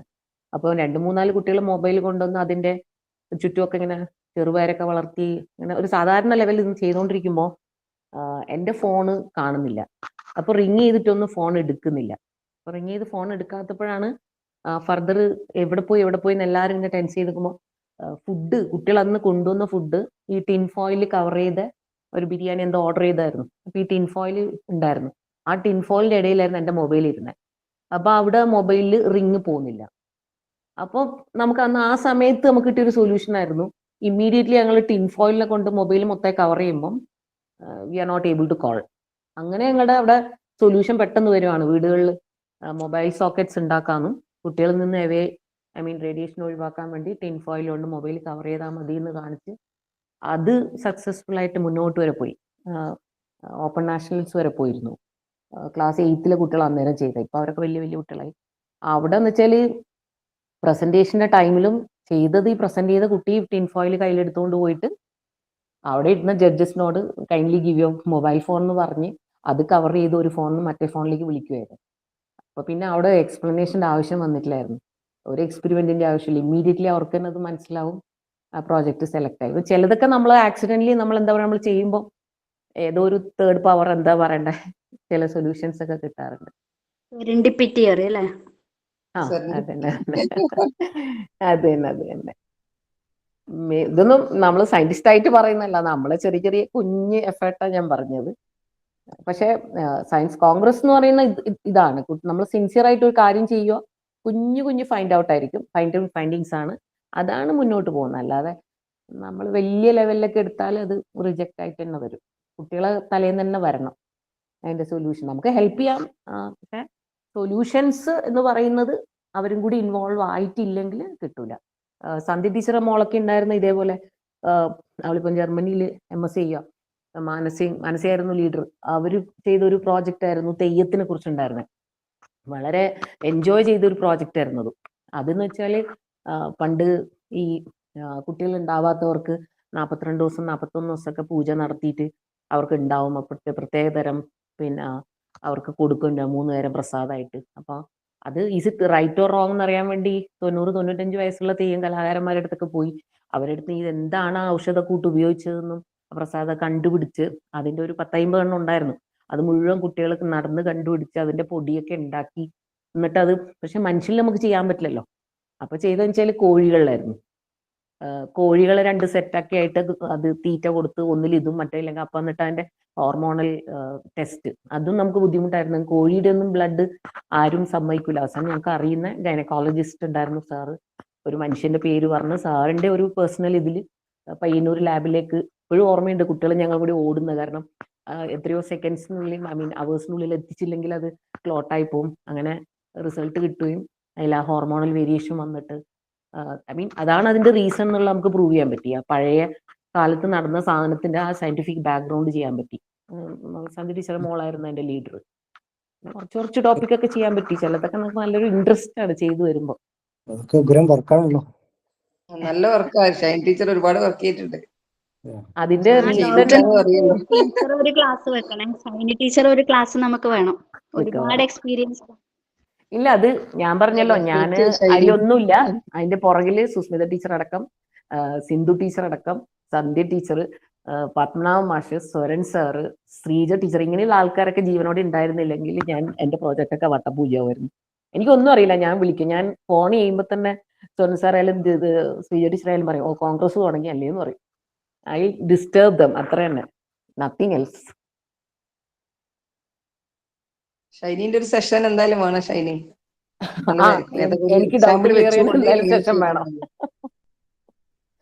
Thank you. ഇത്ര പൊക്കിയാ മതി. Carry on.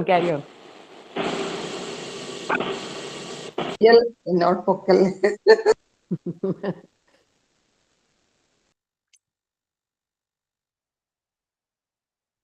പൊക്കലല്ലല്ലോ, KV-യില് പ്രൊജക്ട് എന്ന് പറഞ്ഞ ഷൈനി മാം അല്ലേ. നമ്മളെ പിള്ളേരെല്ലാം ഇങ്ങനെ ആരാധനാമൂർത്തിയാണ്. എനിക്ക് തോന്നുന്നു സെഷൻ തീരാനായി തോന്നുന്നു. നമുക്ക് നിർത്തിയാലോ? മനസ്സിലായി. അപ്പോ ഷൈനി ടീച്ചറുടെ ഒരു സെഷൻ നമുക്ക് എന്തായാലും പ്ലാൻ ചെയ്യാം. ഇനി വേറെ എന്തെങ്കിലും പറയാനുണ്ടെങ്കിൽ എല്ലാവരും പെട്ടെന്ന് പറഞ്ഞു കഴിഞ്ഞാൽ സംശയങ്ങളോ എന്തെങ്കിലും കോൺട്രിബ്യൂട്ട് ചെയ്യാനോ എന്തെങ്കിലും ഉണ്ടെങ്കിൽ പറഞ്ഞാൽ നമുക്ക് വൈൻഡപ്പ് ചെയ്യാം.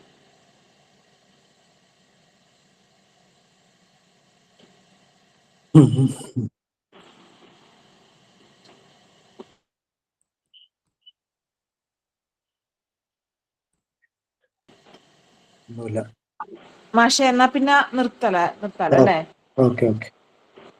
അപ്പോ ഈ പരിപാടിയിൽ സംസാരിച്ച ക്ലാസ് എടുത്ത ഗോവിന്ദൻ മാഷ്ക്കും അതുപോലെ പിന്നെ സ്വാഗതം പറഞ്ഞ VC, പിന്നെ ഇതിൽ ചർച്ചയിലൂടെ കോൺട്രിബ്യൂട്ട് ചെയ്ത എല്ലാ അംഗങ്ങൾക്കും പങ്കെടുത്തവർക്കും നന്ദി പറയാണ്. പരിപാടി ഇവിടെ അവസാനിച്ചു. Good night.